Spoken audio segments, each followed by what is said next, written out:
तो कहानी की शुरुआत में मैं बस बाहर सीख कबाब खाने गया होता हूँ। तभी अचानक एक बेहद खूबसूरत लड़की दौड़कर आती है और सीधे मुझे किस कर देती है, जिस पर मैं अभी कुछ समझ भी नहीं पाता। तभी उसकी तेज आवाज सुनाई देती है, दिखन निकल देखा, यही मेरा नया बॉयफ्रेंड है। अब तुम यहाँ से निकल जाओ, मैं कोई ऐसी लड़की नहीं हूँ जो तुम्हारे पीछे घूमती रहे। तुम अब मेरा पीछा करना बंद करो। जिस पर वो लड़की मेरे सीने से कसकर चिपकी रहती है और सामने खड़ा आदमी शॉक्ड होकर हमें देखता रह जाता है। फिर अगले ही पल वो हवा की तरह मेरी तरफ दौड़ता है और सीधा मुक्का मेरी तरफ मार देता है। यह देखकर मैं इंस्टिंक्टिवली पीछे हट जाता हूँ और किसी तरह उसका अटैक बचा लेता हूँ। मैं इतना डर गया था कि दिल लगभग बाहर निकलने वाला था। लेकिन इससे पहले कि मैं कुछ बोल पाता, वो खूबसूरत लड़की गुस्से में सौन ज्ञान पर चिल्ला उठती है, तुम्हें शर्म नहीं आती? कितने घटिया इंसान हो तुम। जिस पर सौन ज्ञान दांत भींचते हुए बोलता है, चेंकुयन, तुम सच में बहुत घटिया लड़की हो। मैंने तुम्हारे साथ इतना अच्छा व्यवहार किया, फिर भी तुमने मुझसे प्यार नहीं किया। तुम्हारे पास दिल ही नहीं है। यह सुनकर चेन कुयन हल्का सा हंस देती है, तुम्हारे जैसे इंसान के लिए यही काफी है। पहले खुद जाकर स्पोर्ट्स एकेडमी वाली लड़की के साथ होटल लेने वाला कौन था? जिस पर सौंग ज्ञान तुरंत चुप पड़ जाता है, तुमने मेरी जांच करवाई? चैन क्वियन ठंडी नजरों से उसे देखती है, तुम उसके लायक हो भी? यह सुनकर सौंग ज्ञान काफी देर तक कुछ बोल नहीं पाता, फिर गुस्से में उसे घूरता है और वहां से चला जाता है। उसके जाते ही मैं राहत की सांस लेता हूँ। तभी मुझे एहसास होता है कि मैं अभी भी चेन क्वियन को पकड़े खड़ा हूँ। यह महसूस करते ही माहौल ऑकवर्ड हो जाता है। जिस पर वो मेरी तरफ ऊपर देखकर अजीब सी नजरों से देखती है, लेकिन मैं समझ नहीं पाता कि आखिर वो क्या सोच रही है। तभी अचानक एक दूसरी लड़की हांफते हुए वहां पहुंचती है। सिस्टर क्वियन, आप यहाँ क्यों भाग कर आ गई? मैं आपको कब से ढूंढ रही हूँ। इसके बाद दोनों खूबसूरत लड़कियां वहां से चली जाती हैं और मैं भी ज्यादा ध्यान नहीं देता। फिर मैं वापस बैठकर सीख कबाब खाने लगता हूँ। शायद गुस्से की वजह से या फिर ज्यादा भूख के कारण मैं लगातार मीट और बियर अपने मुंह में ठूंसता रहता हूँ। जब तक हालत खराब नहीं हो जाती तब तक मैं रुकता नहीं।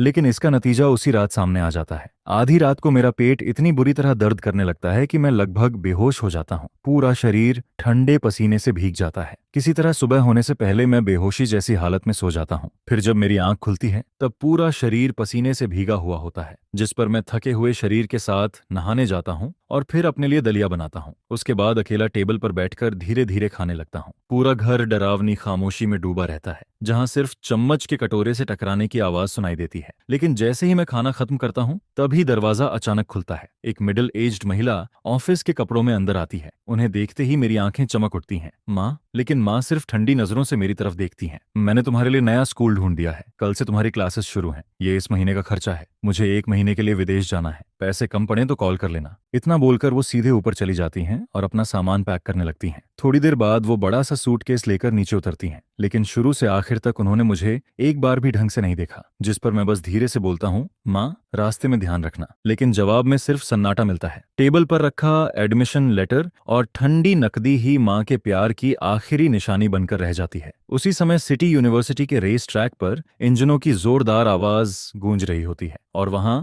रेड हेयर वाली चेन क्वियन अपनी गाड़ी दौड़ा रही होती है। वो मोड़ पर भी स्पीड कम नहीं करती और पलक झपकते ही फिनिश लाइन पार कर जाती है, जिस पर बाकी लोग शॉक्ड रह जाते हैं। सिस्टर क्वियन, आज तो आप पागल हो गई हैं। हम तो आपकी गाड़ी का धुआं तक नहीं पकड़ पाए। फिर कोई बोलता है, कल होंकिया क्लब चलें क्या? सुना है वहां काफी हैंडसम लड़के आएंगे। लेकिन चेन क्वियन बस हल्का सा मुस्कुराती है, गाड़ी स्टार्ट करती है और वहां से निकल जाती है। सिस्टर क्वियन, आखिर आप जा रही हैं या नहीं? हमारा इंतजार तो करो। इसके बाद रात में होंकियाओ बार के बाहर चेन केन और शी लिन नन पहुंचती हैं। अंदर जाते ही लोग सम्मान से उन्हें ग्रीट करते हैं। सिस्टर केन, सिस्टर लिन नन, हमेशा की तरह सेम रूम चाहिए? हाँ, और जोजियान को भी बुला लो। जी अभी बुलाता हूँ। लेकिन उसी समय दूसरी तरफ मैं एक नई मुसीबत का सामना कर रहा होता हूँ। सितंबर की अगली सुबह ठंडी हवा चल रही होती है। मैं अकेले पैदल नए स्कूल की तरफ जा रहा होता हूँ। यही वो नया स्कूल था जो माँ ने मेरे लिए तय किया था। सुना था कि इस स्कूल का इतिहास काफी पुराना है और इसकी बिल्डिंग्स बेहद शानदार हैं, लेकिन मुझे इनमें कोई दिलचस्पी नहीं होती। सबसे पहले मैं प्रिंसिपल ऑफिस पहुंचता हूं, जहां मेरी मुलाकात उस प्रोफेसर से होती है जिसे मैंने सिर्फ किताबों में देखा था। जिस पर मैं अंदर ही अंदर थोड़ा एक्साइटेड हो जाता हूं। वो काफी जेंटल इंसान निकलते हैं और जल्दी से मेरा एडमिशन प्रोसेस पूरा कर देते हैं। फिर वो मुझे इंस्ट्रक्टर से मिलने भेज देते हैं। मैं ऑफिस का दरवाजा खोलकर अंदर जाता हूं, जहां एक बेहद स्ट्रिक्ट महिला बैठी होती है। वो मेरा रिपोर्ट कार्ड उठाती है, एक नजर देखती है और फिर उसे साइड में फेंक देती है। मुझे फर्क नहीं पड़ता कि तुम पहले किस छोटे से स्कूल में पढ़ती थी या वहां कितनी टॉपर थी, लेकिन इस जगह में आते ही सब जीरो से शुरू होता है। जिस पर उसकी आवाज तिरस्कार से भरी होती है। हो सकता है पहले तुम क्लास टॉपर रही हो, लेकिन यहाँ आकर शायद तुम टॉप 100 में भी जगह न बना पाओ। इसके बाद वो मुझे एक फॉर्म देती है। यह यूनिफॉर्म लेने का पेपर है। क्लासेस खत्म होने के बाद स्टूडेंट काउंसिल के वेयर हाउस से जाकर ले लेना। मैं वह पेपर हाथ में पकड़ता हूँ और सोचता हूँ कि शायद अब मेरी जिंदगी बदलने वाली है। लेकिन उसी समय होंकियाओ क्लब में चेन क्यन की तरफ एक अलग ही ड्रामा चल रहा होता है। प्राइवेट रूम के अंदर कोई पूछता है, सिस्टर क्यन आज घर जाएंगी या ऊपर ही रुकेंगी? 21 साल की चेन क्वियन धीरे से आंखें खोलती है और सिर्फ एक शब्द बोलती है, घर। लेकिन तभी दरवाजा जोर से खुलता है। अरे ये तो हमारी मिस क्वियन है, आज यहाँ आने की वजह क्या है? मुझसे मिलने आई हो क्या? यह बोलते हुए झाओ जियान सीधे उसके बगल में बैठ जाता है और मुस्कुराते हुए उसे देखने लगता है। लेकिन चेन क्वियन बस ठंडी नजरों से उसे देखती है और फिर आंखें बंद कर लेती है। यह देखकर शिए लिन नान जल्दी से झो जियान के पास जाकर बोलती है, ब्रोदर जियान, जल्दी उन लड़कों को बुलाओ जिन्हें सिस्टर क्यन पसंद करती हैं। आज उनका मूड बहुत खराब है। जिस पर झो जियान पहली बार ध्यान से चेन क्यन को देखने लगता है। फिर वो इंस्टिंक्टिवली उसका सिर छूने की कोशिश करता है, लेकिन चेन क्यन जैसे पहले से समझ गई हो, तुरंत सिर हटाकर उसका हाथ अवॉइड कर देती है। उसके चेहरे पर साफ नाराजगी दिखाई देती है। मैं जा रही हूँ, इतना बोलकर वो तुरंत वहां से निकल जाती है, जिस पर शिए लिन नान भी उसके पीछे भागती है।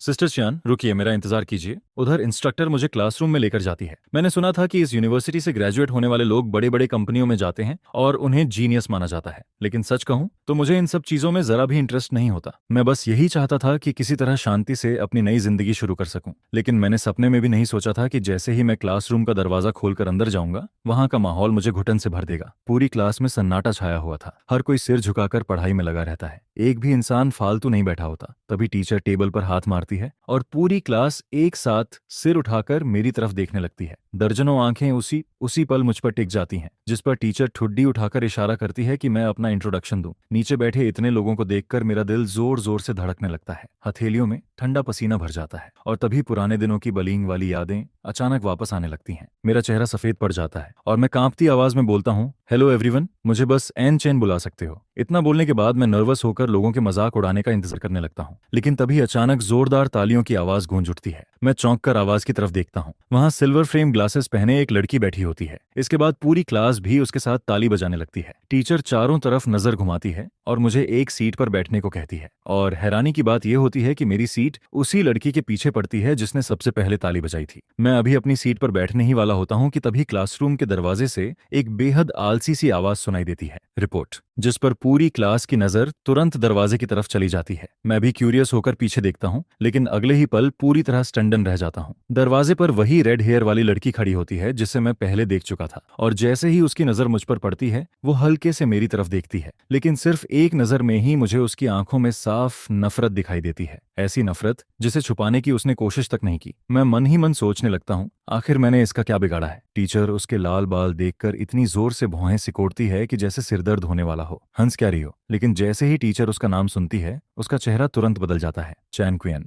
आज इतनी देर से क्यों आई हो? जिस पर चैन क्वियन बेपरवाही से जवाब देती है, टीचर, क्या आप स्टूडेंट्स की पर्सनल लाइफ भी मैनेज करेंगी? इतना बोलकर वो टीचर का जवाब सुने बिना सीधे अंदर चली जाती है और पीछे वाली सीट पर धड़ाम से बैठ जाती है। टीचर भी ज्यादा कुछ नहीं बोलती और फिर से पढ़ाना शुरू कर देती है। लेकिन उसकी टीचिंग स्पीड इतनी तेज होती है कि मैं पूरी तरह कंफ्यूज हो जाता हूँ। ऊपर से मेरे पास किताब भी नहीं होती, इसलिए मुझे बगल वाली स्टूडेंट की बुक देखकर पढ़ना पड़ता है। यहाँ का स्टडी कंटेंट मेरी पुरानी पढ़ाई से बिल्कुल अलग होता है। 2 क्लासेस खत्म होते होते मेरा दिमाग पूरी तरह घूमने लगता है। अंदर घुटन और बढ़ जाती है। ब्रेक होते ही मैं सीधे डेस्क पर सिर रखकर लेट जाता हूँ। ऐसा लगता है जैसे कोई भारी चीज सीने पर दबाव बना रही हो। तभी कोई हल्के से मेरी डेस्क नॉक करता है। मैं सिर घुमाकर देखता हूँ और सामने वही लड़की खड़ी होती है जो मेरे आगे बैठती है। तुम ठीक हो? हाँ, मैं ठीक हूँ। लेकिन मेरा पीला चेहरा मेरी हालत बता चुका होता है। जिस पर वो धीरे से बोलती है, जाकर थोड़ा वार्म वाटर पी लो, तुम्हारी हालत काफी खराब लग रही है। वहां कपबोर्ड में डिस्पोजेबल कप्स रखे हैं। Thank you. मैं उसे थैंक्स बोलकर पानी लेने चला जाता हूँ, लेकिन किस्मत ऐसी होती है कि कपबोर्ड बुरी तरह फंसा हुआ निकलता है। मैं कई बार जोर लगाता हूँ, फिर भी वो नहीं खुलता। मैं सोच ही रहा होता हूँ कि कोई टूल ढूंढकर इसे खोलूं,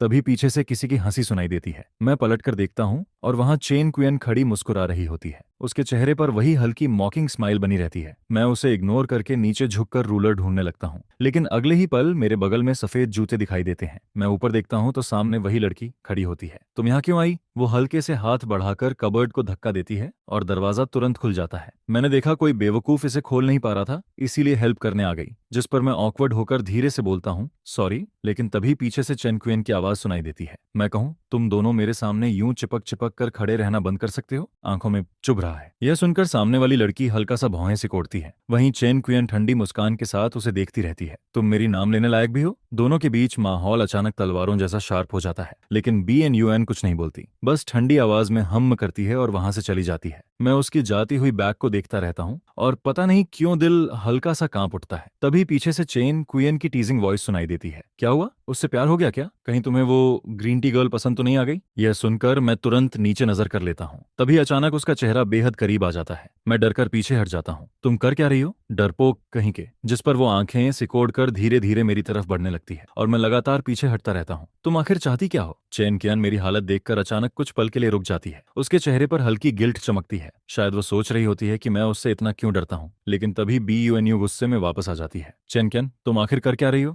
जिस पर चेन कुयन पहले उसे देखती है, फिर मेरी तरफ नजर डालती है। उसके चेहरे की हल्की गिल्ट तुरंत गायब हो जाती है और उसकी जगह फिर वही नफरत आ जाती है। इसके बाद वो सीधा अपनी सीट पर जाकर बैठ जाती है और फोन चलाने लगती है। एन चेन, तुम ठीक हो ना? हाँ, मैं ठीक हूँ, चिंता मत करो। स्कूल खत्म होने के बाद पूरी क्लास खाली हो जाती है। सिर्फ मैं अकेला अंदर बैठा रहता हूँ। मैं खिड़की के बाहर लगे मैग्नोलिया ट्री को देखता रहता हूँ और दिमाग में एक ही सवाल घूमता रहता है, मैं इतना डर क्यों रहा हूँ? इसके बाद मैं अपना सामान उठाता हूँ और क्लासरूम से बाहर निकल जाता हूँ। शाम का सूरज पूरे आसमान को लाल रंग में रंग चुका होता है। यह देखकर मैं खुद को रोक नहीं पाता और फोन निकालकर फोटो लेने लगता हूँ। लेकिन जैसे ही मैं फोटो क्लिक करके फोन नीचे करता हूँ, तभी अचानक फ्रेम में एक रेड हेयर वाली लड़की दिखाई देती है। वो जैसे मेरी नजर महसूस कर लेती है और मैं घबराहट में गलती से फिर से फोटो क्लिक कर देता हूँ। इससे पहले कि मैं उसे डिलीट करूँ, जल्दी से स्क्रीन बंद करके फोन बैग में डाल देता हूँ। लेकिन जब मैं दोबारा वहां देखता हूँ तब वहां कोई नहीं होता। उसका साया तक गायब हो चुका होता है। मैं कंफ्यूज्ड होकर सोचता हूँ, क्या मुझे हेलुसिनेशन हुआ था? तभी पीछे से एक फेमिलियर वॉइस सुनाई देती है। क्या देख रहे हो? मैं झटके से पीछे मुड़ता हूँ और सामने चेन कुयन खड़ी मुस्कुरा रही होती है। क्या हुआ? मुझे ढूंढ रहे थे? फिर वो अचानक शक भरी नजरों से पूछती है, अभी तुमने मेरी फोटो सीक्रेटली ली ना? मैं तुरंत घबरा जाता हूँ। नहीं, मैंने तुम्हारी फोटो नहीं ली, तुम खुद मेरे कैमरा में आ गई थी। लेकिन यह बात मैं सिर्फ मन में ही चिल्ला पाता हूँ। चेन कुयन ठंडी आवाज में बोलती है, फोन दो। जिस पर मेरा दिल धक से रह जाता है। फिर मैं मजबूरी में फोन उसे दे देता हूँ। वो गैलरी खोलती है और सबसे ऊपर वाली फोटो देखने लगती है, फिर हल्का सा मुस्कुराती है। मुझे पता था तुम भी मेरे चांद में फंस चुके हो। सही कहा ना? मैं पूरी तरह स्पीचलेस हो जाता हूँ। लेकिन तभी वो अगली फोटो स्वाइप करने लगती है। वहां सिर्फ सीनरी की तस्वीरें होती हैं। चेन कुयन तुरंत इंटरेस्ट खो देती है और तेजी से फोटोज स्क्रॉल करने लगती है। लेकिन अचानक एक फोटो देखकर उसका हाथ रुक जाता है। उस फोटो में मेरे शरीर की तस्वीर होती है। हाथ, जांघें, पेट, गाल और कंधे, हर जगह चोटों के नीले निशान, सूजन और खून के दाग दिखाई दे रहे होते हैं। तस्वीर बेहद डरावनी लग रही होती है। चैन कुयन कुछ सेकंड तक चुप होकर उसे देखती रहती है। फिर अचानक मैं झपट कर फोन उसके हाथ से छीन लेता हूँ और पूरी ताकत से वहां से भाग जाता हूँ। मैं ऐसे भाग रहा होता हूँ जैसे पीछे कोई भूत पड़ा हो, जिस पर चेन कियन वहीं खड़ी रह जाती है। उसके दिमाग में सिर्फ वही तस्वीर घूमती रहती है। वो अनजाने में अपने कॉलरबोन के पास बने टैटू को छूती है। इसके बाद चेन कियन दरवाजा खोलकर अंदर जाती है और तभी उसे कमरे के अंदर से जोरदार हंसी की आवाजें सुनाई देती हैं। बेटी वापस आ गई, आओ खाना खा लो। जिस पर चेन कुयन बस ठंडी नजरों से सामने बैठे BUINUY और मैडम चेन को देखती है, जो माँ बेटी के प्यार का ड्रामा कर रहे होते हैं। फिर वो आलस से चलती हुई डाइनिंग टेबल तक आती है, कुर्सी खींचकर बैठ जाती है और पैर क्रॉस करके आराम से पीछे टिक जाती है।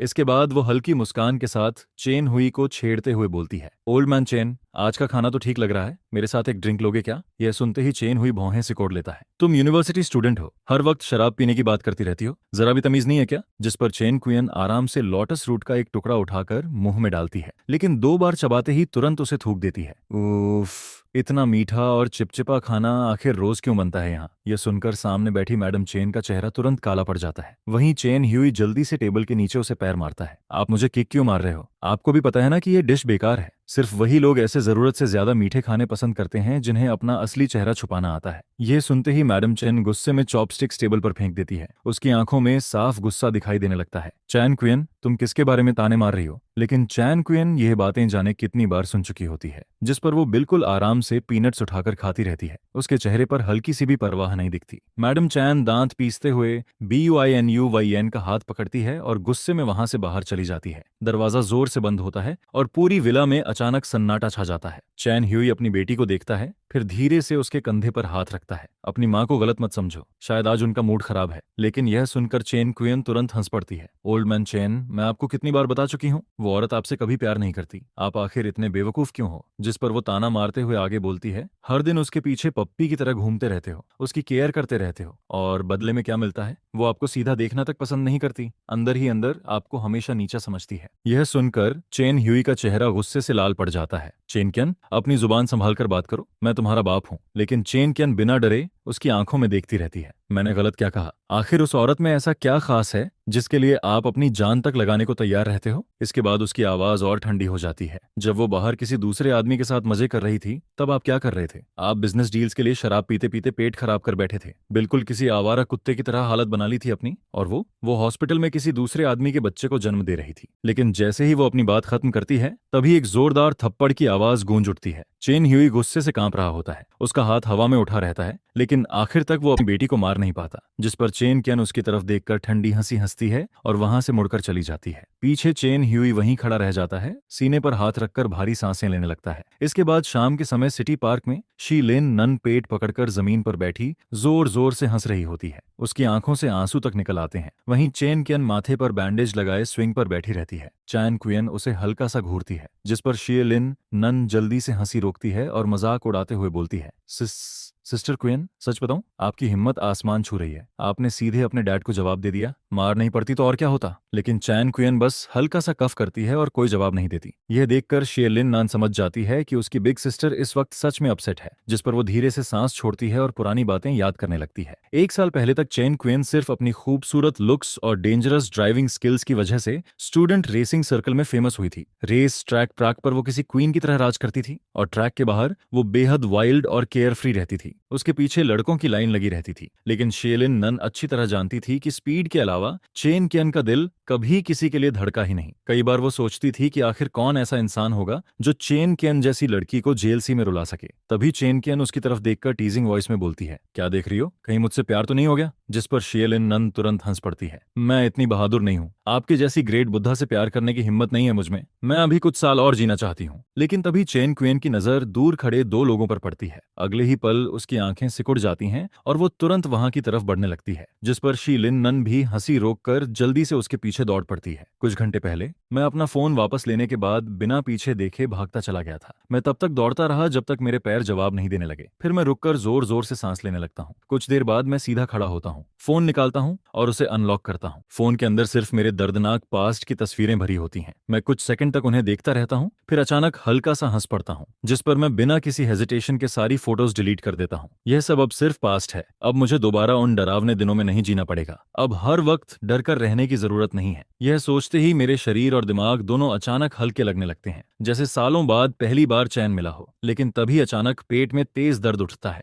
मैं तुरंत पेट पकड़कर वॉशरूम की तरफ भागता हूँ। काफी देर तक उल्टी करने के बाद मैं फार्मेसी से खरीदी हुई दवाइयों का पैकेट लेकर पार्क की बेंच पर बैठ जाता हूँ। मेरा चेहरा पूरी तरह सफेद पड़ चुका होता है। तभी मुझे एहसास होता है कि कोई मेरे सामने खड़ा है। अनचेन, तुम यहाँ क्या कर रहे हो? मैं सिर उठाकर देखता हूँ। सामने BUINUHUYN खड़ी होती है। वो मेरी हालत देखकर तुरंत परेशान हो जाती है। तुम्हें क्या हुआ? तुम्हारा चेहरा इतना खराब क्यों लग रहा है? बस पुरानी बीमारी फिर से शुरू हो गई है। कुछ सीरियस नहीं है, तुम चिंता मत करो। लेकिन BUINUHUN फिर भी वरीड होकर मुझे देखती रहती है। सच में ठीक हो? मैं उसकी खूबसूरत आंखों को देखकर धीरे से सिर हिला देता हूँ। तो चलो, मैं तुम्हें घर छोड़ देती हूँ। इसके बाद वो पीछे मुड़कर बोलती है, मॉम, मैं अपने क्लासमेट को घर छोड़कर आती हूँ। उसकी तबीयत ठीक नहीं है। जिस पर मैडम चेन ठंडी नजरों से मुझे ऊपर से नीचे तक देखती है। उसकी आंखों में साफ नापसंदगी दिखाई देती है, लेकिन फिर भी वो मजबूरी में सिर हिला देती है। मैं BUINUYEN के इस अचानक कंसर्न को देखकर ऑकवर्ड फील करने लगता हूँ। असल में तुम्हें इतनी तकलीफ लेने की जरूरत नहीं है, मैं खुद चला जाऊंगा। लेकिन वो हल्के से मुस्कुराती है। चलो ना, रास्ता सेम ही है। वैसे भी मैं तुमसे थोड़ी बात करना चाहती हूँ। मैं चलते चलते उसके साइड फेस को देखता हूँ और अचानक मेरे दिमाग में किसी पुराने इंसान की याद चमक जाती है। मैं कुछ बोलना चाहता हूँ लेकिन रुक जाता हूँ। जिस पर बुई न्यूयन धीरे से बोलती है, अगर कुछ पूछना है तो पूछ लो। मैं कुछ सेकंड रुकता हूँ,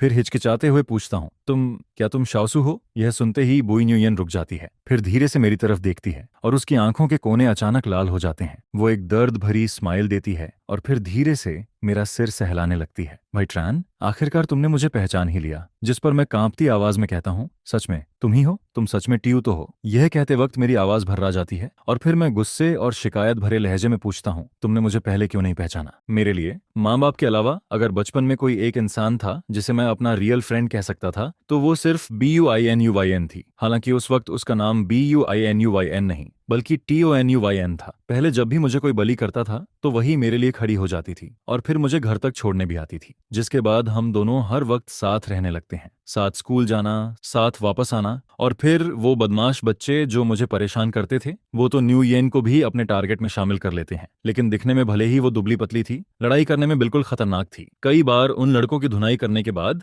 वो लोग हम दोनों से डरने लगते हैं और फिर कभी पास आने की हिम्मत नहीं करते। इसके बाद हम दोनों वादा करते हैं कि एक ही मिडिल स्कूल में एडमिशन लेंगे। लेकिन स्कूल के पहले दिन के बाद मैं उसे फिर कभी नहीं देख पाता। मैं हर जगह उसके बारे में पता करता हूँ, जिसके बाद मुझे लोगों से थोड़ी बहुत जानकारी मिलती है। तब पता चलता है कि तुनुयन एक ऑर्फन थी। उसके पेरेंट्स तब गुजर गए थे जब वो सिर्फ 14 साल की थी, जिसके बाद उसे ऑर्फनेज में भेज दिया गया था और फिर मिडिल स्कूल के समय किसी ने उसे अडॉप्ट कर लिया। इसी वजह से 5वीं क्लास के बाद से मेरा अपने उस इकलौते दोस्त से कोई कांटेक्ट नहीं रहा। मुझे माफ कर देना भाई ट्रान, उस वक्त मेरे पास कुछ ऐसी मजबूरियां थीं जिन्हें मैं बता नहीं सकती थी। बीनी न्यूयन धीरे से कहती है और फिर शर्मिंदगी में सिर झुका लेती है, जिस पर मैं हल्की स्माइल के साथ कहता हूँ, कोई बात नहीं, मैं समझ सकता हूँ। BUINUYEN की आंखों में हल्की चमक आती है। वो कुछ कहने ही वाली होती है, तभी पीछे से एक ताने भरी आवाज सुनाई देती है, ओहो, BUI फैमिली की यंग मिस यहाँ डेट पर आई है क्या? जिसके बाद वो लड़की मेरी तरफ तिरछी नजरों से देखते हुए कहती है, ये कौन है? तुम्हारा नया बॉयफ्रेंड? बड़ा अजीब सा लग रहा है, चलो यहाँ से। BUINUYN उन्हें पूरी तरह इग्नोर करती है और फिर मुझे इशारे से साथ चलने को कहती है। लेकिन तभी पीछे से फिर आवाज आती है,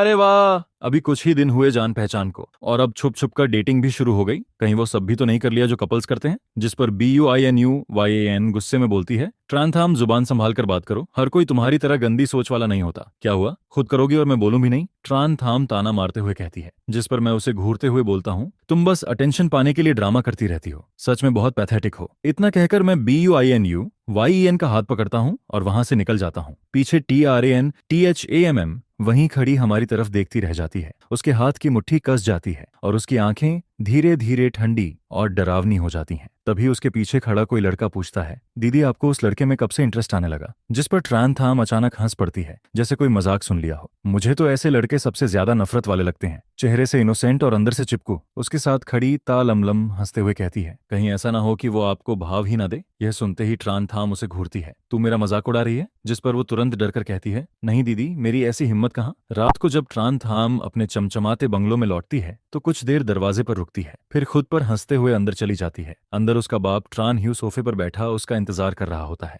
जिसे देखकर वो ताना मारते हुए कहती है, क्या बात है, मेरा इंतजार कर रहे थे? इधर आओ, ट्रान हुई गुस्से में बोलता है। जिस पर ट्रान थाम धीरे धीरे उसके सामने जाकर खड़ी हो जाती है, लेकिन उसे दूरी बनाकर रखती है। अब क्या चाहिए तुम्हें? ट्रान हुई गुस्से में चिल्लाता है, तुम्हें पता भी है तुम क्या हरकतें कर रही हो? जिस पर वो बिना डरे जवाब देती है, हाँ, मैं उसी लड़की को परेशान करती हूँ। तो क्या कर लोगे? यह सुनकर त्रान हुई और भड़क जाता है, नालायक लड़की, तुम्हें शर्म नहीं आती? जिस पर त्रनथाम ठंडी आवाज में बोलती है, जिस लड़की की मां मर चुकी हो और बाप ने कभी उसे सही से पाला ना हो, उससे और उम्मीद भी क्या करोगे? इतना सुनते ही ट्रान हुई उसे जोरदार थप्पड़ मार देता है। उसका चेहरा हल्का सा एक तरफ मुड़ता है और फिर उसकी आंखें पहले से भी ज्यादा ठंडी हो जाती हैं। वो दांत भींचे चुपचाप वहां से चली जाती है। ट्रान हुए का हाथ थप्पड़ मारने के बाद कांपने लगता है। वहीं ट्रान थाम सीधे अपने कमरे में जाती है। बाथरूम में जाकर वो आईने में अपने सूजे हुए गाल को देखती है और फिर उसकी आंखें लाल होने लगती हैं। अगली सुबह मैं भागते हुए स्कूल पहुंचता हूँ। गेट पर रेड फ्लैग कमेटी वाले खड़े होते हैं, जो लेट आने वालों का नाम लिख रहे होते हैं। यह देखकर मैं शर्मिंदगी में चेहरा ढककर सांस छोड़ता हूँ। पहले ही दिन लेट, अब तो इज्जत गई। मैं धीरे धीरे आगे बढ़ता हूँ, तभी पीछे से कुछ लड़कों की हंसी सुनाई देती है। ओ भाई हैंडसम। मैं तुरंत अपने कंधे पर रखा उसका हाथ हटाता हूँ और इरिटेशन में उसे घूरता हूँ। वो ऑकवर्ड होकर सिर खुजलाने लगता है। सॉरी भाई, थोड़ा ज्यादा फ्रेंडली हो गया। मैं तुरंत समझ जाता हूँ कि ये कौन है। वो मुझे देखते हुए पूछता है, पहले कभी नहीं देखा तुम्हें, न्यू ट्रांसफर स्टूडेंट हो क्या? क्या तुम भी सिस्टर थाम की क्लास में हो? तभी पीछे से एक भारी आवाज सुनाई देती है, यहाँ क्या भीड़ लगा रखी है? जिसके बाद तान थाम वहां आती है। उसके साथ तालाम लाम भी पीछे पीछे भागती हुई आती है। तालाम लाम उसे देखकर कहती है, दीदी आज तो आप मेकअप भी नहीं लगाई, क्या रात भर सोई नहीं थी? ट्रान थाम उसे घूरती है और फिर बिना जवाब दिए आगे बढ़ जाती है। जब वो मेरे पास से गुजरती है तो उसके कदम एक पल के लिए रुकते हैं। वो मेरी तरफ देखती है, लेकिन अगले ही पल फिर अपना ठंडा चेहरा बनाकर स्कूल गेट की तरफ बढ़ जाती है। गेट पर रेड फ्लैग टीम हमारे रास्ते में हाथ फैलाकर खड़ी हो जाती है। उनमें से एक लड़की अकड़ में बोलती है, लेट आने वालों को अंदर जाने की परमिशन नहीं है। जिस पर ट्रान थाम धीरे से अपनी नजर उठाती है और सीधा उसकी आंखों में देखने लगती है। वो लड़की डर से कांप जाती है। उसके पास खड़ा दूसरा मेंबर तुरंत धीरे से कहता है, अरे पागल है क्या, उसे जाने दे। ट्रान थाम इस स्कूल की सबसे अनअचेबल स्टूडेंट है, पढ़ाई में टॉप, ऊपर से पावरफुल फैमिली, प्रिंसिपल तक उससे डरता है। ज्यादा हीरो बनने की जरूरत नहीं है। यह सुनते ही वो लड़की डर जाती है और तुरंत रास्ता छोड़ देती है। जिस पर ट्रान थाम हल्की सी स्मर्क देती है और फिर अपनी ठंडी नजरें वापस खींच लेती है। वो मुड़कर तालाम लाम को बुलाने ही वाली होती है, लेकिन तभी उसकी नजर सीधे उस लड़की पर पड़ती है जो मेरे पास ऐसे चिपकी खड़ी होती है जैसे कोई पप्पी खाने की चीज मांग रहा हो। ऊपर से उसके हाथ में मेरा मिल्क बॉक्स भी होता है। असल में मैं थोड़ी देर पहले एक कोने में चुपचाप खड़ा था, तभी मुझे ता लम लम के पेट से भूख की आवाज आती सुनाई देती है। जिस पर मैं बिना कुछ सोचे अपना बचा हुआ गर्म मिल्क बॉक्स उसकी तरफ बढ़ा देता हूँ। पीना है तो पी लो। यह सुनते ही वो खुशी खुशी स्ट्रॉ लगाने लगती है, लेकिन तभी अचानक कोई उसका मिल्क बॉक्स झटके से छीन लेता है। वो घबरा जाती है। जिस पर तान थाम हाथ में मिल्क बॉक्स पकड़कर बोलती है, क्या बात है, सुबह से कुछ खाया नहीं क्या? फिर वो तिरछी नजरों से उसे घूरते हुए कहती है, उस लड़के की दी हुई चीज भी पी लेती? डर नहीं लगता कहीं जहर मिलाकर मार दे? इतना भी बुरा नहीं होगा शायद, ता लम लम हिचकते हुए बोलती है। जिस पर तान थाम के होंठों पर हल्की स्माइल आती है, लेकिन उसकी आंखें अब भी बर्फ जैसी ठंडी होती हैं। क्यों नहीं हो सकता? जितनी खूबसूरत चीज दिखती है उतनी ही खतरनाक भी होती है। इतना कहकर वो मेरी तरफ देखकर ताना मारती है और फिर मेरा मिल्क बॉक्स हाथ में लिए सीधे रेड फ्लैग चेक पॉइंट पार करके स्कूल के अंदर चली जाती है। इसके बाद क्लास में पहुंचते ही BUINUIEN मुझसे पूछती है, तुम अब तक कहाँ थे? पता है ना लेट हो गया। जिस पर मैं ऑकवर्ड होकर जवाब देता हूँ, रास्ते में थोड़ा ट्रैफिक था। तुमने नई यूनिफॉर्म कलेक्ट कर ली? ये सुनते ही मुझे याद आता है कि मैं तो पूरी तरह भूल ही गया था। जिस पर वो तुरंत कहती है, कोई बात नहीं, स्कूल खत्म होने के बाद मैं तुम्हारे साथ चलूंगी। यहाँ रास्ते काफी कंफ्यूजिंग है। थैंक्स, मैं हल्की स्माइल के साथ जवाब देता हूँ। तभी अचानक एक लड़की हमारे पास आकर बोलती है, स्टूडेंट ट्रान थाम यहाँ बैठना चाहती है, तुम पीछे वाली रोल में जाकर बैठो। यह सुनते ही वो लड़की राहत की सांस लेती है, अपना बैग उठाती है और तुरंत वहां से हट जाती है। इसके बाद ट्रान थाम लापरवाही से अपना बैग डेस्क में ठूंसती है और फिर मेरी तरफ देखकर बोलती है, क्या घूरे जा रहे हो ऐसे, कहीं मुझसे प्यार व्यार तो नहीं हो गया? जिस पर मैं ठंडी आवाज में कहता हूँ, मैं बस तुम्हें वार्निंग दे रहा हूँ, BUINUYEN से थोड़ा दूर रहा करो। वो उतनी अच्छी नहीं है जितनी दिखती है। बस करो TRANTHAMM। मैं उसे घूरते हुए बोलता हूँ, मैं किससे बात करूं या ना करूं, उससे तुम्हें क्या प्रॉब्लम है? BUINUYEN भी कुछ बोलने ही वाली होती है। तभी टीचर अचानक डेस्क पर जोर से हाथ मारते हैं। तुम लोग खुद को बहुत बड़ा जीनियस समझते हो क्या? क्लास के बीच में लगातार बातें किए जा रहे हो। जिस पर तुरंत हम हल्की सी इरिटेटिंग स्माइल देकर बोलती है, सॉरी टीचर, आप कंटिन्यू कीजिए। लंच ब्रेक होते ही BUINUHUAN तुरंत मेरे पास आती है, चलो मैं तुम्हें यूनिफॉर्म लेने ले चलती हूँ। जिस पर मैं ओबीडियंट बच्चे की तरह सिर हिलाकर उसके पीछे चल देता हूँ। पीछे TRANTHAMMCHAIR पर पैर चढ़ाकर बैठी होती है। वो चुपचाप हमें देखती रहती है और उसकी उंगलियां लगातार डेस्क पर टैप करती रहती हैं। ऐसा लग रहा होता है जैसे वो मन ही मन कुछ सोच रही हो। यूनिफॉर्म लेने के बाद हम दोनों कैंटीन की तरफ चले जाते हैं।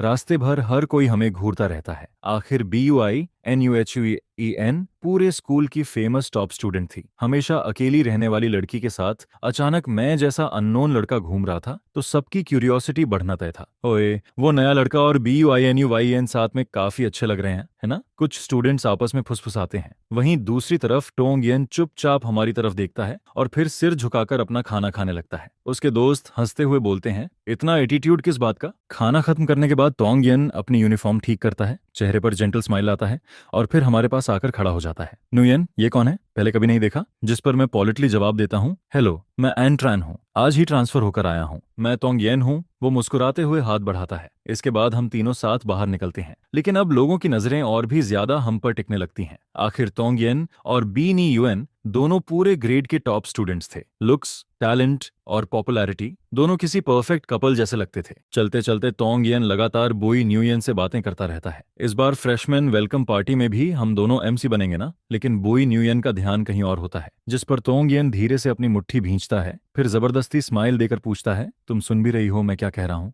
तुमने कुछ कहा? BUINUN कंफ्यूज्ड होकर पूछती है। टोंग कुछ बोलने ही वाला होता है, तभी अचानक टोंग गुस्से में मेरे सामने आकर खड़ी हो जाती है। सुबह स्कूल गेट पर तुम सिस्टर थम के साथ चिपक रहे थे और अब यहाँ BUINUN को फंसा रहे हो? आखिर चाहता क्या है तू? जिस पर BUINUHUEN तुरंत ठंडी आवाज में बोलती है, जुबान संभाल कर बात करो। TONGNOC फिर भी नहीं रुकती। अगर यहाँ किसी को तुम्हारी जरूरत नहीं है तो तुम लोग निकल क्यों नहीं जाते? यह सुनते ही BUINUHUEN मेरी तरफ देखती है और आंखों से इशारा करती है। मैं तुरंत उसके पीछे मुड़ता हूँ और फिर हम दोनों वहां से सीधे निकल जाते हैं। नुये, मेरा मतलब वो नहीं था। पीछे से टोंग आवाज देता है, लेकिन तभी टोंग नगोक उसका हाथ पकड़ लेती है। भैया, आपने देखा ना वो लड़का कितना बदतमीज है? और BUINUYEN भी अब अजीब लोगों के साथ घूम रही है, लेकिन तोंग येन उसकी बात सुन ही नहीं रहा होता। वो बस दूर जाते हुए बीनी युएन को देखता रहता है। उसके दिल में एक अजीब बेचैनी उठती है। इतने सालों में पहली बार उसने बीनी युएन को किसी लड़के की तरफदारी करते देखा था। क्या सच में उसे एन ट्रान पसंद आने लगा है? जिस पर मैं अंदर ही अंदर सोचने लगता हूँ, आखिर हर नई जगह पर मैं लोगों की आंखों में कांटा क्यों बन जाता हूँ? इतने साल गुजर गए, लेकिन मैं अब भी वही अनवांटेड इंसान हूँ जिससे हर कोई नफरत करता है। क्या हुआ? तभी BUINUYEN मेरी तरफ देखकर पूछती है, फिर से कुछ परेशान कर रहा है क्या? चलो बाहर थोड़ी फ्रेश हवा खाते हैं। मैं चुपचाप सिर हिला देता हूँ, जिसके बाद हम दोनों स्कूल रूफटॉप पर चले जाते हैं। वो रेलिंग के पास खड़ी होकर नीचे देखती है, फिर धीरे से कहती है, देखो, चाहे जिंदगी कितनी भी मुश्किल क्यों ना लगे, अगर ऊपर से देखा जाए ना तो सारी परेशानियां बहुत छोटी लगती हैं। मैं उसकी तरफ मुड़कर देखता हूँ। हवा उसके बालों को हल्के हल्के उड़ाने लगती है और तभी मेरी यादें अचानक बचपन में लौट जाती हैं। वो दिन जब मुझे बली किया जा रहा था और फिर एक लड़की अचानक मेरे सामने आकर खड़ी हो गई थी। वही पहली बार था जब मेरी और BUINUYEN की मुलाकात हुई थी। उस दिन के बाद हम बेस्ट फ्रेंड्स बन गए थे। हम हर बात एक दूसरे से शेयर करते थे। हम रूफटॉप पर काफी देर तक बैठे रहते हैं और फिर क्लास शुरू होने से पहले वापस नीचे लौट आते हैं। लेकिन जैसे ही हम क्लास में एंटर करते हैं, ट्रान थाम अपनी सीट पर बैठी हमें घूर रही होती है। हमें साथ देखकर उसके चेहरे पर एक अजीब सा एक्सप्रेशन आता है। मैं जैसे ही अपनी सीट पर बैठता हूँ, वो अचानक मेरे कान के पास झुककर धीरे से बोलती है, तो डेट करके वापस आ गए? जिस पर मैं इरिटेशन में पीछे हटते हुए कहता हूँ, दूर हटो। वो हल्की हंसी के साथ बोलती है, क्या बात है, मूड खराब लग रहा है? कहीं तुम्हारा और BUNUY का झगड़ा तो नहीं हो गया? यह सुनकर मैं ठंडी हंसी हंस देता हूँ। इससे तुम्हें क्या मतलब? मैं ठंडी आवाज में बोलता हूँ। यह सुनते ही ट्रान थाम का चेहरा थोड़ा बदल जाता है। वो धीरे धीरे वापस अपनी सीट पर बैठ जाती है। इसके बाद स्कूल खत्म होता है और क्लास साफ करते करते मैं सबसे आखिर में निकलता हूँ। लेकिन स्कूल गेट से थोड़ी दूर जाते ही अचानक कुछ गुंडे जैसे दिखने वाले लड़के मेरा रास्ता रोक लेते हैं। यह देखकर मेरा दिल जोर जोर से धड़कने लगता है। मैं खुद को काम दिखाने की कोशिश करता हूँ और साइड से निकलने लगता हूँ, लेकिन वो लोग साफ तौर पर मुझे ही टारगेट कर रहे होते हैं। अगले ही पल वो मुझे धक्का देकर एक अंधेरी गली में ले जाते हैं। तुम लोग कौन हो, क्या चाहिए? मैं नर्वस होकर पूछता हूँ, जिस पर उनमें से एक लड़का हंसते हुए बोलता है, कुछ नहीं, बस तुझे थोड़ा सबक सिखाना है। दूसरों की औरतों पर नजर डालने की आदत ना बहुत खराब होती है। तभी अचानक पीछे से एक लड़की की आवाज सुनाई देती है, यहाँ क्या चल रहा है? हम सब मुड़कर देखते हैं, जहां ट्रान थाम एक कंधे पर बैग लटकाए खड़ी होती है।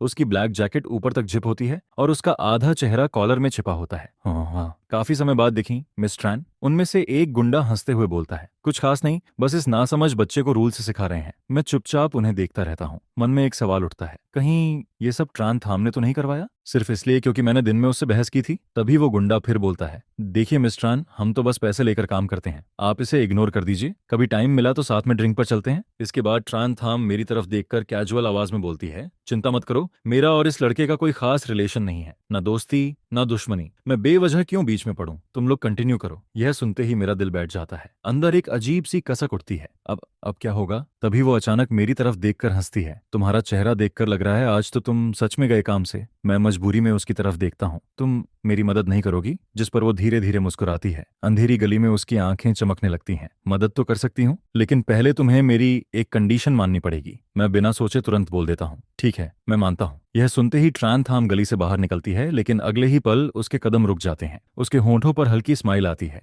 वो अपना बैग नीचे फेंकती है, जैकेट उतारती है और फिर वापस गली में मुड़ जाती है। कुछ ही मिनटों बाद पूरी गली चीखों से गूंजने लगती है। मैं दीवार पकड़कर खड़ा रहता हूँ और शौक में उसे लड़ते हुए देखता हूँ।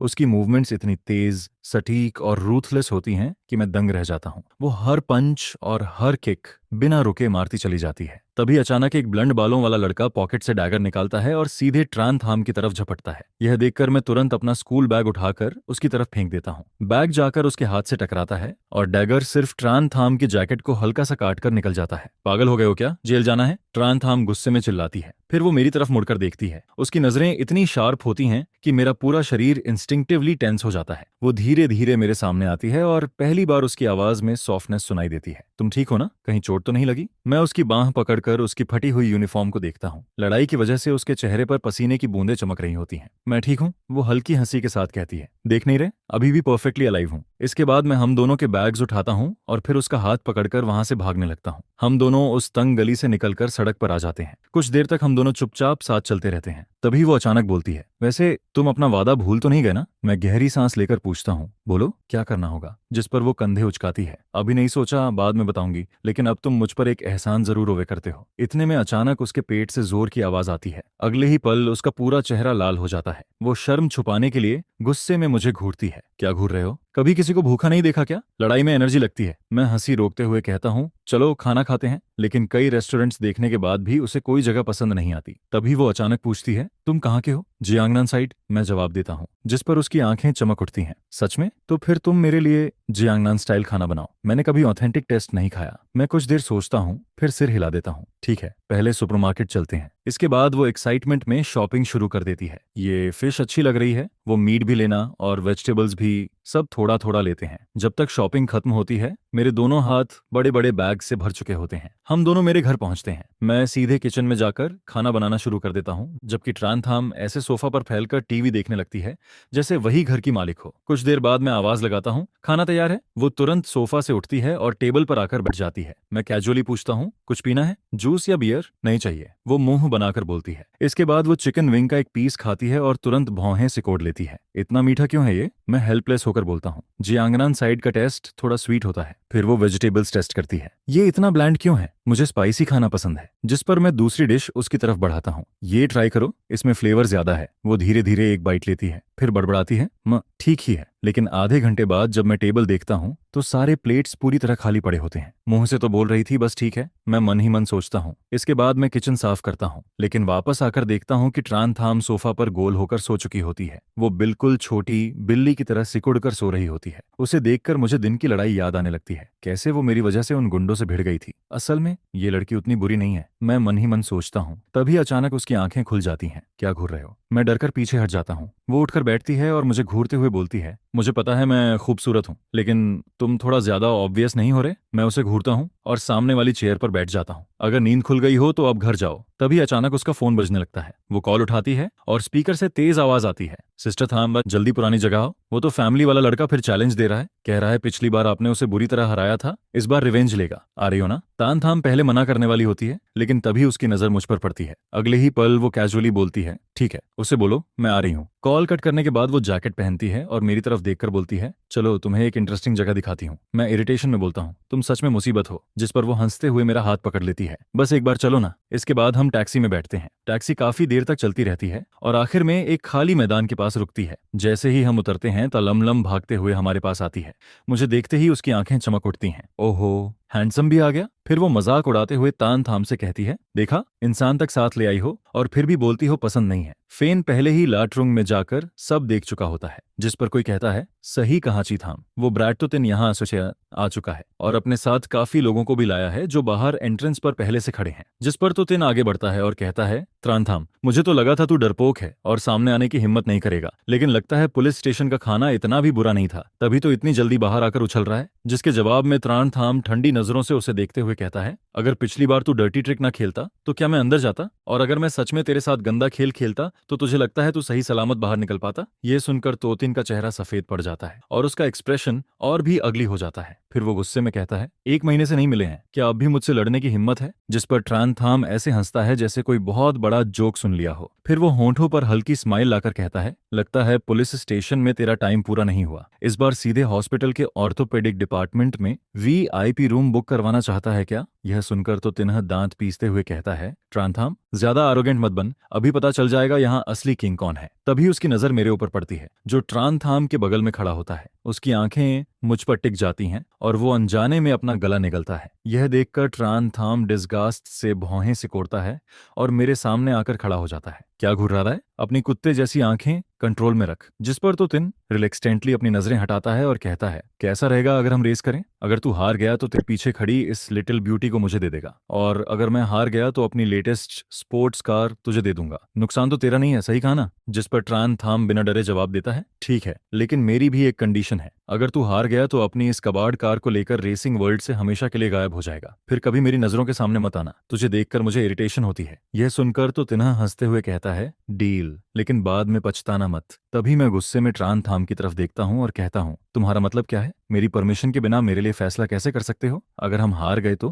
क्या तुम सच में मुझे उस परवर्ट के साथ भेज दोगे? जिस पर ट्रान थाम मेरी तरफ देखकर शांत आवाज में कहता है, रिलैक्स, हम दोनों कभी नहीं हारेंगे। मैं कंफ्यूज्ड होकर कहता हूँ, हम दोनों? मुझे तो कार चलानी भी नहीं आती। लेकिन ट्रान थाम बस मुस्कुराता है, फिर मेरी तरफ हाथ हिलाकर चेंजिंग रूम की तरफ चला जाता है। मैं उसके पीछे चिल्लाता हूँ, मैं मजाक नहीं कर रहा, मत जाओ। जिस पर वो पीछे मुड़कर कॉन्फिडेंट स्माइल देता है और कहता है, मैं स्टूडेंट रेसिंग वर्ल्ड का टॉप रेसर हूँ, मुझ पर ट्रस्ट करो। फिर मैं हेलमेट के अंदर से उसकी आंखों में देखता हूँ।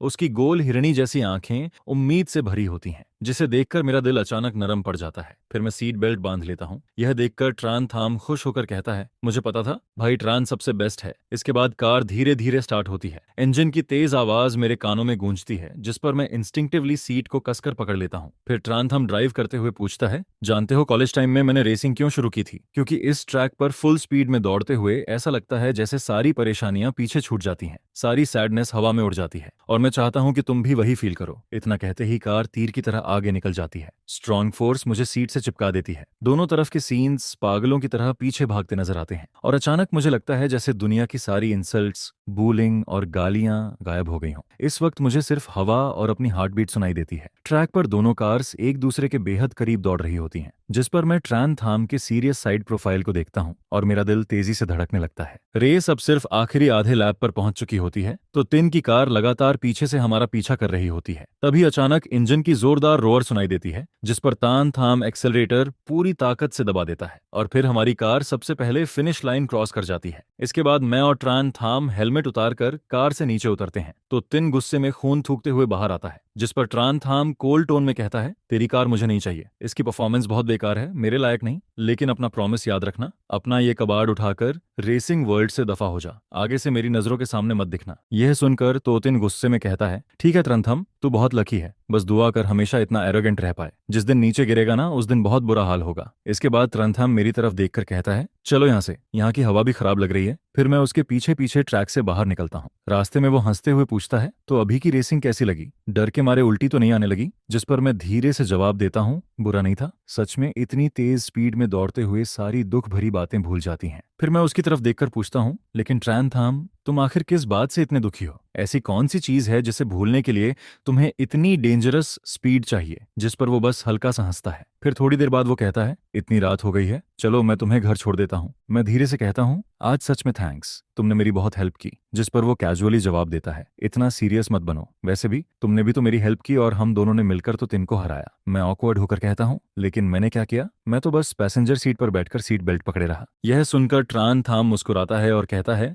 क्योंकि तुम मेरे साथ थे इसलिए मुझे सेफ फील हो रहा था। मैं थोड़ा शॉक्ड होकर पूछता हूँ, सच में? जिस पर वो हंसते हुए कहता है, तो फिर मुझे प्रॉपर्ली थैंक्स बोलना पड़ेगा। मैं भी हल्का मुस्कुराकर कहता हूँ, ठीक है, तुम्हारा हिस्सा नहीं भूलूंगा। इसके बाद कार जल्दी ही मेरे घर के सामने पहुंच जाती है। फिर ट्रान थाम एक्साइटेड होकर कहता है, कल मिलते हैं। मैं भी उसे देखकर कहता हूँ, कल मिलते हैं ट्रान थाम। जिस पर वो कार से उतरकर उम्मीद भरी नजरों से मुझे घर के अंदर जाते हुए देखता रहता है। फिर मैं उसे हाथ हिलाकर ऊपर चला जाता हूँ। अगले दिन स्कूल में ट्रान थाम मेरे डेस्क पर ब्रेकफास्ट रख देता है। गुड मॉर्निंग भाई ट्रान, तुम्हारे लिए ब्रेकफास्ट लाया हूँ। जिस पर मैं उसकी अचानक इतनी केयर देखकर थोड़ा ऑकवर्ड फील करता हूँ और कहता हूँ, मैं खा चुका हूँ, तुम खुद खा लो। लेकिन वो तुरंत जवाब देता है, तुम्हारे लिए खरीदा है, तुम इतने पतले हो और मॉर्निंग क्लासेस भी इतनी लंबी होती हैं, बाद में भूख लगे तो खा लेना, वेस्ट मत करना। तभी क्लास बेल बजती है और पहला लेक्चर फिजिक्स का होता है। फिजिक्स टीचर एक फेमस यूनिवर्सिटी से ग्रेजुएट होता है और उसकी टीचिंग इतनी लॉजिकल होती है कि जरा सा ध्यान हटे तो पूरा लेक्चर समझ से बाहर हो जाता है। फिर लंच ब्रेक तक मुझे एहसास होता है कि आज BUINUHUEN स्कूल नहीं आई। जिस पर मैं फोन निकालकर उसे मैसेज करता हूँ, लेकिन काफी देर तक कोई रिप्लाई नहीं आता। पूरी सुबह ट्रान थाम डेस्क पर सिर रखकर सोता रहता है। तभी लंच बेल बजने से पहले लाम लाम एक्साइटमेंट में कहती है, चिथाम उठो ना, बाहर एक नई हॉटपॉट शॉप खुली है, अभी उसकी पॉपुलैरिटी बहुत हाई चल रही है, चलो साथ खाने चलते हैं। जिस पर ट्रान थाम धीरे से सिर उठाता है, फिर लाम लाम को इंडिफरेंट नजरों से देखकर खड़ा हो जाता है और मेरा हाथ पकड़कर कहता है, चलो भूख लगी है, साथ खाने चलते हैं। क्योंकि ट्रान थाम पहले से ही स्कूल का फेमस पर्सन होता है और ऊपर से मेरा अपीयरेंस भी काफी हैंडसम होता है,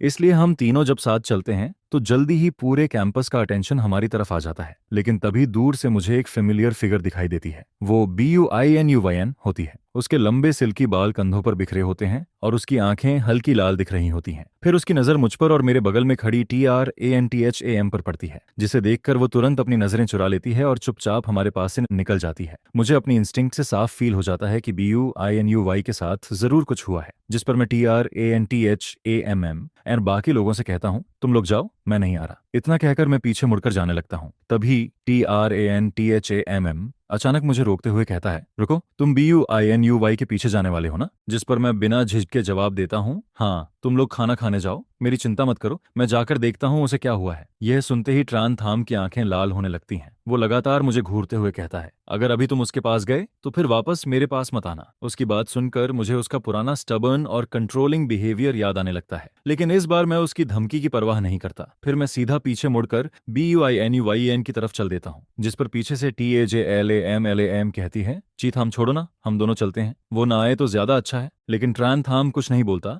बस वहीं खड़ा मुझे जाते हुए देखता रहता है। इसके बाद मैं BUINUYN के पास पहुंचकर पूछता हूँ, तुम ठीक हो ना, कुछ हुआ है क्या? लेकिन वो सिर झुकाकर धीरे से कहती है, नहीं कुछ नहीं, बस थोड़ा अनकंफर्टेबल फील हो रहा है, शायद हल्का फीवर है, इसलिए लीव लेकर दवा लेने गई थी। तुम्हारा मैसेज देख लिया था, थैंक्स। यह सुनकर मेरी नजर उसके चेहरे के दाईं तरफ जाती है। वहां हल्की सूजन होती है और साफ लाल स्लैप मार्क दिखाई दे रहा होता है, जिस पर मैं धीरे से कहता हूँ, तुम ठीक हो, यही काफी है, चलो लंच का टाइम हो गया है, मैं तुम्हें खाना खिलाता हूँ। क्या खाना है? इसके बाद मैं ट्रे उसके सामने रख देता हूँ। BUINUHUAN सिर झुकाकर चुपचाप खाना खाने लगती है। थोड़ी देर बाद मैं धीरे से पूछता हूँ, BUITHUAN के प्रपोजल के बारे में तुमने क्या सोचा? मेरी बात सुनकर भी वो सिर नहीं उठाती, लेकिन मैं नोटिस करता हूँ कि वो इंस्टिंक्टिवली चॉपस्टिक्स को और कसकर पकड़ लेती है। तभी पीछे से एक मॉकिंग वॉइस सुनाई देती है। लगता है पिछली बार की लेसन अभी काफी नहीं थी, जिस पर मैं तुरंत पीछे मुड़ता हूँ। सामने तोंगयेन खड़ा होता है। बुइन्युएन घबराकर कहती है, तोंगयेन, तुमने भाई त्रान के साथ क्या किया? जिस पर वो हंसते हुए कहता है, कुछ खास नहीं, बस उसे उसकी औकात याद दिलाई है, ताकि उसे पता चले वो आखिर है क्या। फिर वो स्मग फेस बनाकर आगे कहता है, इस वीकेंड हमारे घर चैरिटी बॉल है, याद से आना, मैं चाहता हूँ कि तुम मेरी सबसे खूबसूरत डांस पार्टनर बनो। इसके बाद वो मेरी तरफ देखकर हंसता है और कहता है, और तुम भी आ सकते हो गांव वाले, आखिर कभी ना कभी तो तुम्हें पता चलना चाहिए कि असली अपर क्लास लाइफ कैसी होती है और तुम्हारे जैसे लो स्टेटस लोगों और हमारे बीच कितना फर्क है। यह सुनकर BUINUHUAN जल्दी से मेरी तरफ मुड़ती है और कहती है, भाई TRAN, इसकी बकवास मत सुनो, ये हमेशा ऐसे ही बेहुदा बातें करता है। जिस पर मैं धीरे से पूछता हूँ, क्या ये तुम्हें थ्रेटन कर रहा है? वो तुरंत सिर हिलाकर कहती है, नहीं ऐसा कुछ नहीं है। लेकिन तभी मैं उसकी आंखों में डर साफ देख लेता हूँ। फिर मैं बिना हिचकिचाए कहता हूँ, इस वीकेंड मैं तुम्हारे साथ चलूंगा। यह सुनकर BUINUHUAN घबरा जाती है और कहती है, भाई TRAN, मैं तुम्हें इन कॉम्प्लिकेटेड चीजों में नहीं घसीटना चाहती, तुम्हें नुकसान हो सकता है। जिस पर मैं हल्की स्माइल के साथ कहता हूँ, रिलैक्स, कुछ नहीं होगा, मैं तुम्हें अकेले उन भेड़ियों के बीच नहीं छोड़ सकता। मेरी बात सुनते ही वो धीरे से सिर उठाती है। उसके चेहरे पर जो डर और सैडनेस होती है, उसकी जगह अब हल्की सैटिस्फाइड स्माइल आ जाती है। लंच ब्रेक खत्म होने के बाद भी ट्रान थाम की सीट खाली पड़ी रहती है। मैं उसे कई बार कॉल करता हूँ, लेकिन उसका फोन कनेक्ट ही नहीं होता। आखिरकार मैं फोन साइड में रख देता हूँ, क्योंकि मुझे पता होता है कि इस वक्त और भी जरूरी काम है। फिर सैटरडे नाइट आते ही मैं तय समय पर प्राइवेट क्लब के आउटडोर डांस हॉल में पहुंच जाता हूँ। जिस चैरिटी गाला की बात तोंगयेन ने की थी, वो दरअसल NCT के नए राइजिंग टेक्नोलॉजी ग्रुप की तरफ से ऑर्गेनाइज किया गया बिजनेस पार्टी होती है। मेन हॉल के बीचों बीच ट्रान फैमिली का कपल लग्जरी आउटफिट में खड़ा होता है। पिछले कई सालों से वो चैरिटी एक्टिविटीज में काफी एक्टिव रहे होते हैं। तभी मेरी नजर तोंगयेन और तोंग नाक पर पड़ती है। दोनों एक्सपेंसिव सूट पहनकर फेक क्लासी एटीट्यूड दिखा रहे होते हैं। हाथ में वाइन ग्लास लिए लगातार रिच गर्ल्स के साथ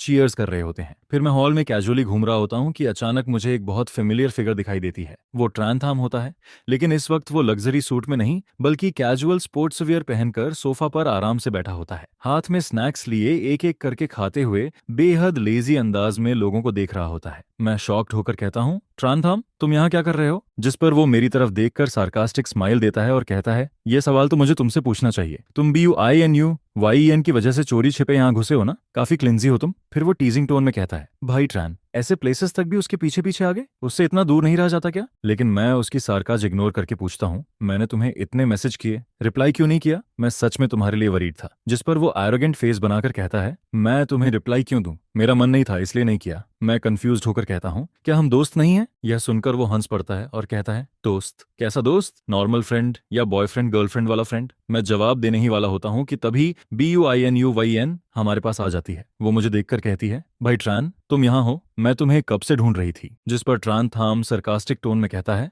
वाह यंग मिस, इस बार नया बैकअप टारगेट चुन रही है क्या? अब तुम फैमिली से निकलकर जाओ फैमिली या वॉन्ग फैमिली में जाने का सोच रही हो। फिर वो मॉक करते हुए कहता है, इतने सारे ऑप्शंस देखकर आंखें घूम नहीं रही? ध्यान रखना, ज्यादा ग्रीडी मत बन जाना। यह सुनकर मैं इरिटेटेड होकर कहता हूँ, त्रान थाम, तुम नॉर्मल तरीके से बात नहीं कर सकते? हर बार टांट मारना जरूरी है क्या? तभी तोंग ब्रदर्स भी हमारे पास आ जाते हैं। तोंग नाक मुझे देखकर हंसते हुए कहता है, भाई देखो तो, ये भी यहाँ घुस आया। फिर वो घमंड से कहता है, यूनिवर्सिटी में हमें देख लेना ही तुम्हारी 3 पीढ़ियों की किस्मत है, हमारे लेवल तक पहुंचना तुम्हारे बस की बात नहीं। इसके बाद वो मेरी आउटफिट को देखकर मॉक करता है, ये नकली ब्रांडेड कपड़े कहाँ से खरीदे? फुटपाथ से? पता भी है किस लग्जरी ब्रांड की कॉपी पहनी है? ये सुनकर बुई न्यूयन गुस्से में कहती है, तोंगयन, तुम लोग हद पार कर रहे हो। जिस पर तोंगयन उसकी तरफ देखकर कहता है, न्यूयन, तुम भी इसकी साइड ले रही हो? मैं बस इसे रियलिटी दिखा रहा हूँ ताकि इसे पता चले ये आखिर है क्या। लेकिन इस बार मैं शांत आवाज में जवाब देता हूँ, मैं कौन हूँ, मेरी क्या आइडेंटिटी है, ये डिसाइड करने का हक तुम्हें नहीं है। कम से कम मुझे खुद को साबित करने के लिए दूसरों को नीचा दिखाने या टेल वैगिंग करने की जरूरत नहीं पड़ती। इतना सुनते ही अचानक क्राउड में हलचल मच जाती है।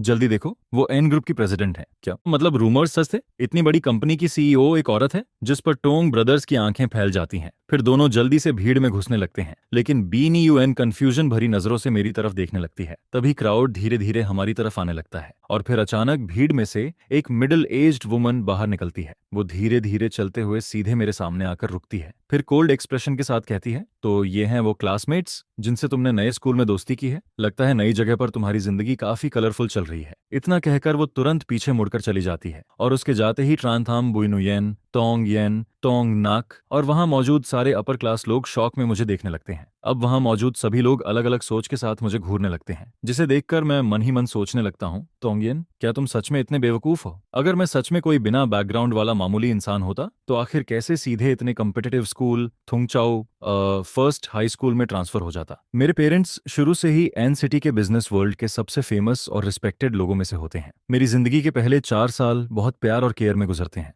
लेकिन फिर एक टेरेबल कार एक्सीडेंट मेरे फादर की जान ले लेता है। उस हादसे के बाद मेरी माँ पूरी तरह बदल जाती हैं। वो चुप रहने लगती हैं, अकेली रहने लगती हैं और अपना पूरा जीवन फादर के छोड़े हुए बिजनेस में झोंक देती हैं। जब मैं थोड़ा समझदार होता हूँ तब मैं खुद ही फैमिली विला छोड़कर अकेले रहने लगता हूँ, क्योंकि मेरे लिए माँ की मौजूदगी बस नाम की रह गई होती है। वो हो या ना हो, अब फर्क पड़ना बंद हो चुका होता है। तभी मेरी माँ वहां से चली जाती हैं, जिसके बाद ट्रान कपल तुरंत मुस्कुराते हुए मेरे आसपास आ जाते हैं। फिर वो जानबूझकर BUINUYN को मेरे करीब धकेलते हुए कहते हैं, यंग मास्टर जियांग, हमारे नुये और आपकी स्कूल में सबसे अच्छी फ्रेंडशिप है, कभी टाइम मिले तो हमारे घर जरूर आइएगा। अपर क्लास वर्ल्ड हमेशा ऐसा ही होता है, यहाँ लोग किताब के पन्नों से भी तेज साइड बदल लेते हैं। अभी कुछ देर पहले तक यही लोग चुपचाप खड़े होकर तोंग येन को मेरा इंसल्ट करते देख रहे थे, लेकिन अब अचानक सबका एटीट्यूड बदल चुका होता है। यह देखकर मैं बहाना बनाकर बालकनी की तरफ निकल जाता हूँ ताकि थोड़ी फ्रेश एयर ले सकूं। तभी पीछे से ट्रान थाम की आवाज आती है, यहाँ अकेले क्या कर रहे हो? यंग मास्टर जियांग को इतना अटेंशन पसंद नहीं आया क्या? इतने लोग तुम्हें स्पेशल ट्रीट कर रहे थे। जिस पर मैं हल्की स्माइल देकर कहता हूँ, सच कहूँ तो मुझे ऐसी चीजें पसंद नहीं है, लेकिन तुम यहाँ क्यों आ गए? यह सुनकर ट्रान थाम रेलिंग पर टिकते हुए कहता है, अंदर के लोग बहुत फेक हैं, सब हवा का रुख देखकर साइड बदलते हैं। उन लोगों को देखते ही इरिटेशन होने लगती है। फिर वो अचानक मेरी तरफ देखकर धीमी आवाज में कहता है, सॉरी, उस दिन मुझे अकेला छोड़कर नहीं जाना चाहिए था। मैं उसकी तरफ हैरानी से देखता हूँ। फिर वो आगे कहता है, मैं और BUINUYN बचपन से एक दूसरे को जानते हैं, वो मेरे लिए बहुत इंपॉर्टेंट फ्रेंड है। उस दिन उसकी हालत देखकर मैं उसे इग्नोर नहीं कर पाया। जिस पर TRANTHAMMSARCATIC स्माइल देता है और कहता है, वाह, तो एन ग्रुप और BUI फैमिली का कनेक्शन पहले से था। सच में परफेक्ट मैच है, स्ट्रॉन्ग फैमिली अलायंस। ये सुनकर मैं इरिटेटेड होकर कहता हूँ, तुम हर बात को नॉर्मल तरीके से क्यों नहीं बोल सकते? हर बार टांट मारना जरूरी होता है क्या? और जब मैं और नुयन मिले थे तब वो BUI फैमिली की नहीं थी, बाद में जाकर उसे अडॉप्ट किया गया था। मेरी बात सुनते ही TRANTHAM कुछ सेकंड के लिए चुप हो जाता है। उसकी आंखों में हल्की सरप्राइजेस दिखाई देती है। क्या BUINUEN अडॉप्टेड डॉटर है? फिर वो अचानक टॉपिक बदलते हुए कहता है, पिछली बार तुमने मुझे अकेले हॉटपॉट खाने भेज दिया था, अब बताओ इस बार उसकी भरपाई कैसे करोगे? मैं उसकी सीधी और बर्निंग गेज देखकर थोड़ा नर्वस हो जाता हूँ। फिर धीरे से पूछता हूँ, तो तुम क्या चाहते हो? जिस पर वो मुस्कुराते हुए कहता है, इस पार्टी का खाना बहुत बेकार है, सिर्फ दिखावा है, चलो मैं तुम्हें असली टेस्टी खाना खिलाता हूँ। मैं जल्दी से कहता हूँ, रुको, लेकिन BUINUYN अभी अंदर है, हम ऐसे ही चले जाएंगे? जिस पर TRANTH AMMCARFEVND जी में कहता है, रिलैक्स, अब पूरी दुनिया जान चुकी है कि वो यंग मास्टर जियांग की प्रोटेक्टेड पर्सन है। अंदर वाले लोग अभी उसे खुश करने में लगे होंगे, परेशान करने में नहीं। इतना कहकर वो मेरा हाथ पकड़ता है और बाहर ले जाता है। इसके बाद देर रात हम दोनों एक रोड साइड बारबेक्यू शॉप पर प्लास्टिक टेबल के सामने बैठे होते हैं। फिर ट्रान थाम मुझे देखते हुए पूछता है, अगर तुम सच में एन ग्रुप के हेयर हो, उस वुमन के बेटे हो, तो फिर उस टूटे फूटे अपार्टमेंट में अकेले क्यों रहते हो? जिस पर मैं मुस्कुराकर कहता हूँ, तुम्हें इतना कॉन्फिडेंस कैसे है कि मैं एन ग्रुप का हेयर हूँ? और वैसे भी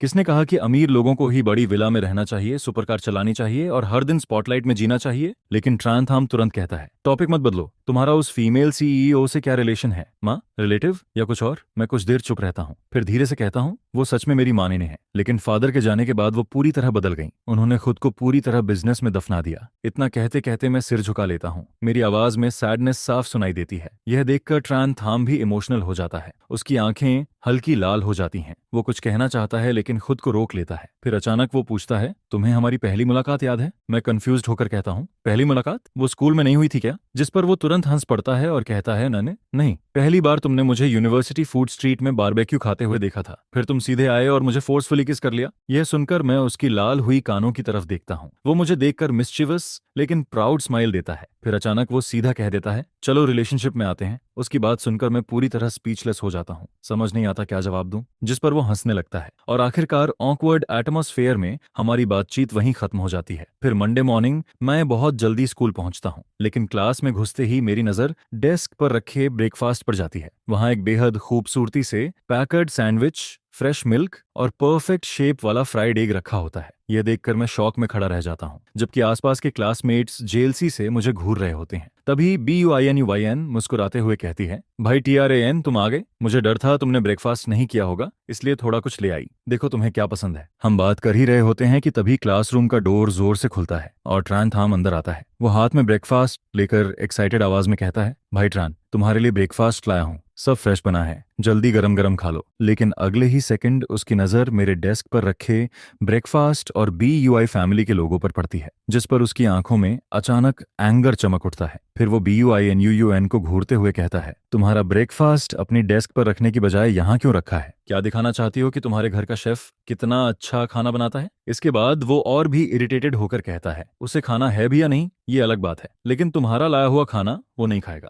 अपने पास रखो और खुद खाओ। भाई ट्रान सिर्फ मेरा लाया हुआ खाना खाएगा। यह सुनकर BUINUHUAN धीरे से मेरी तरफ देखती है और पूछती है, सच में भाई TRAN, तुम मेरा बनाया हुआ ब्रेकफास्ट नहीं खाना चाहते? जिस पर मैं तुरंत ऑकवर्ड हो जाता हूँ और हकलाते हुए कहता हूँ, वो असल में मैंने घर पर ब्रेकफास्ट कर लिया था, बहुत ज्यादा खा लिया। ये दोनों ब्रेकफास्ट तुम लोग खुद खा लो, फेंकना वेस्ट होगा। और तभी सही समय पर क्लास बेल बज जाती है, जिस पर मैं राहत की सांस लेता हूँ, क्योंकि आखिरकार मैं इस डेंजरस सिचुएशन से बच निकलता हूँ। लेकिन मैं चाहे थोड़ी देर के लिए सिचुएशन से बच निकलूं, हमेशा के लिए तो नहीं बच सकता था। तभी ट्रान थाम अचानक मेरी तरफ देखकर कहता है, पिछली बार हॉटपॉट खाने का प्लान कैंसिल हो गया था, जिसकी वजह से मैं अभी तक इरिटेटेड हूँ। इसलिए आज दोपहर हम चाहे कुछ भी हो जाए प्रॉपर्ली खाना खाने जाएंगे। ये सुनते ही BUINUYN तुरंत उसकी तरफ घूरकर कहती है, भाई ट्रान पहले से मेरे साथ लंच का प्लान कर चुके हैं, अगर तुम्हें हॉटपॉट खाना है तो जाकर अकेले खाओ। जिस पर ट्रान थाम तुरंत पलटकर कहता है, और अगर मुझे अकेले नहीं खाना तो क्या प्रॉब्लम है? दोनों फिर वहीं खड़े खड़े आर्ग्यू करने लगते हैं, जबकि मैं उनके बीच खड़ा ऑकवर्ड स्माइल देता रहता हूँ।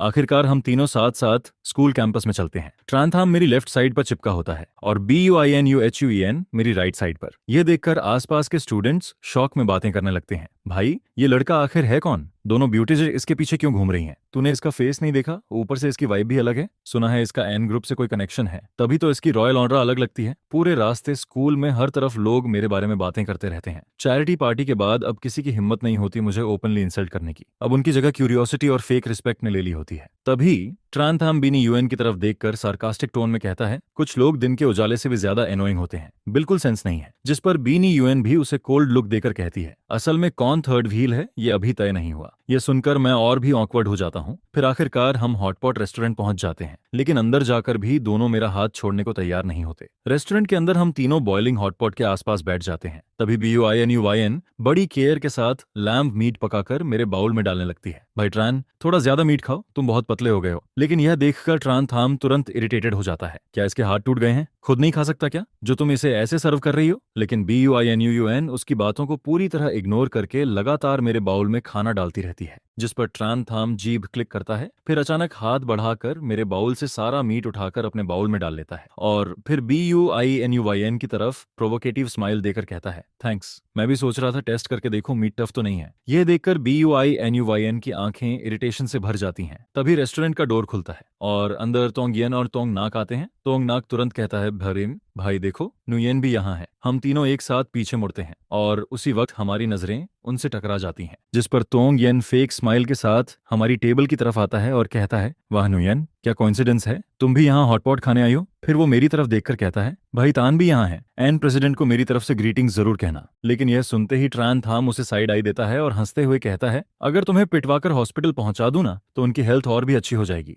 फिर वो कोल्ड टोन में आगे कहता है, क्या हुआ, यंग मास्टर तोंग भी ट्राई करना चाहता है। यह सुनकर तोंग येन का एक्सप्रेशन ऑकवर्ड हो जाता है, लेकिन फिर भी वो फेक स्माइल बनाए रखता है। हाँ हाँ, मिस ट्रान सच में मजाक करना जानती हैं। ठीक है, आप लोग आराम से खाना खाइए, मैं डिस्टर्ब नहीं करूंगा। इतना कहकर वो तोंग नाक का कॉलर पकड़ता है और उसे बाहर खींच कर ले जाता है। रेस्टोरेंट से बाहर निकलते ही तोंग नाक इरिटेटेड होकर कहता है, भाई हमें निकलने की क्या जरूरत थी, मैं तो काफी समय से इस रेस्टोरेंट में खाना खाना चाहता था, बड़ी मुश्किल से हमारी टर्न आई थी। जिस पर तोंग येन गुस्से में कहता है, तुम्हें कुछ समझ आता भी है, वो लोग हमें अपनी नजरों में रखने लायक भी नहीं समझते। फिर वो दांत पीसते हुए कहता है, भाई ट्रान थाम और वो BUINUN, तुम सब इंतजार करो, एक दिन मैं तुम सबको आज की इंसल्ट की भारी कीमत चुकवाऊंगा। वहीं दूसरी तरफ रेस्टोरेंट के अंदर BUINUN टेंशन भरे एक्सप्रेशन के साथ मेरी तरफ देखती है। भाई ट्रान, वो तोंग येन बहुत डेंजरस इंसान है, वो छोटी छोटी बातें दिल में रखता है और रिवेंज जरूर लेता है। पार्टी में उसकी इतनी इंसल्ट हुई थी, वो इतनी आसानी से हार नहीं मानेगा। मुझे डर है वो तुम्हें हर्ट करने की कोशिश करेगा। लेकिन ट्रान थाम बिल्कुल केयरलेस एक्सप्रेशन के साथ कहता है,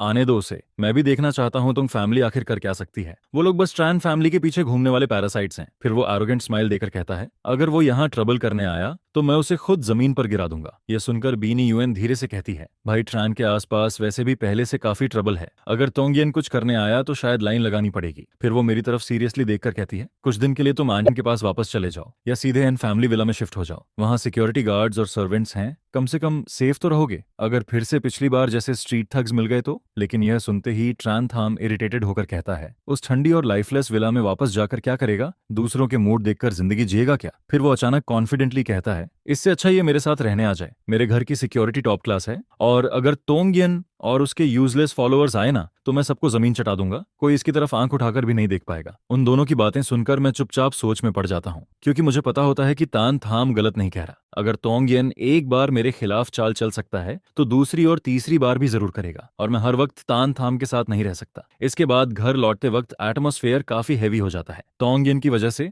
अब तान थाम और बीनी नुयन भी आर्ग्यू नहीं करते। रात को मैं सोफा पर बैठकर काफी देर तक सोचता रहता हूँ, फिर आखिरकार एक नंबर डायल करता हूँ। कुछ लंबी रिंगिंग के बाद एक मिडिल एज्ड वुमन की आवाज सुनाई देती है। हेलो, मैं धीरे से कहता हूँ, माँ मैं हूँ भाई तान। जिस पर दूसरी तरफ से काम आवाज आती है, ओह तुम हो, कोई काम था, मैं अभी बहुत बिजी हूँ। मैं कुछ सेकंड चुप रहता हूँ, फिर धीरे से कहता हूँ, कुछ दिनों के लिए मेन हाउस वापस आना चाहता हूँ, क्या मैं आ सकता हूँ। जिस पर वो जवाब देती हैं, मैं अभी बिजनेस ट्रिप पर बाहर हूँ, चाची जियांग के भी कुछ जरूरी काम चल रहे होते हैं। जिस पर वो इन दिनों मेन हाउस में नहीं रहती हैं, वहाँ अभी कोई भी नहीं होता है, इसलिए अगर कोई जरूरी बात ना हो तो ख्वान हांग वापस चला जाता है। फोन के अंदर से आती उस औरत की ठंडी आवाज सुनकर मेरे दिल में अचानक से एक अजीब सी कसक उठती है, जिस पर मैं चुपचाप फोन काट देता हूँ। फिर मैं पास रखी फैमिली एल्बम में लगी तस्वीरों को देखता हूँ और हल्का सा सांस छोड़ देता हूँ। इसी बीच फोन की स्क्रीन पर अचानक मैसेज पॉपअप होता है, जो ट्रान थाम का होता है। कल शाम लाम की रेसिंग कंपटीशन है, आना ट्रान, क्या तुम मेरे साथ देखने चलोगे। उसका मैसेज देखकर मैं हल्का सा मुस्कुराता हूँ। ट्रान थाम हमेशा से ऐसी ही दबंग तरीके से बात करती है, जो बोलती है वही फाइनल होता है, जिसके जवाब में मैं सिर्फ इतना रिप्लाई करता हूँ, ठीक है। रेस ट्रैक पर पहुंचते ही ता लम अपनी रेसिंग सूट में बेहद कूल लग रही होती है। दूर से ही हमें देखकर वो हाथ हिलाने लगती है। तुम दोनों आ गए, जल्दी आओ, मैं तुम्हें लिटिल ब्लैक दिखाती हूँ। चीथम इधर आओ। अरे अंतरन भी मुझे सपोर्ट करने आए हैं क्या। चीथम बस अब मेरा परफॉर्मेंस देखना, आज मैं और मेरी कार एकदम एक हो जाएंगे, मैं और ट्यू हाक पूरे मैदान में तहलका मचा देंगे और चैंपियनशिप जीत कर रहेंगे। यह कहते ही वो अपने काले चमकदार रेसिंग कार पर प्यार से हाथ फेरती है, जिस पर मैं भी उसकी नजरों का पीछा करते हुए उस कार को देखने लगता हूँ। मुझे पता होता है कि THAC ट्रान थाम की सबसे पसंदीदा रेसिंग कार्स में से एक है, शायद इसी वजह से वो इतनी जिद करके मुझे यहाँ लेकर आई थी। वो इस मैच को बहुत ज्यादा इंपॉर्टेंट मानती है। यह सिर्फ तालम लम की रेसिंग रेसिंग वर्ल्ड में अपनी ताकत साबित करने वाली कंपटीशन नहीं होती, बल्कि ट्यू हाक का भी परफॉर्मेंस शो होता है। मेरी कोई बड़ी उम्मीद नहीं होती, मैं बस यही चाहता हूं कि दोनों सेफली रेस पूरी कर लें, और अगर पूरे मैदान में धमाका कर दें तो उससे अच्छी बात और क्या होगी। जिस पर मैं ट्रान थाम की तरफ देखकर सिर हिलाता हूं।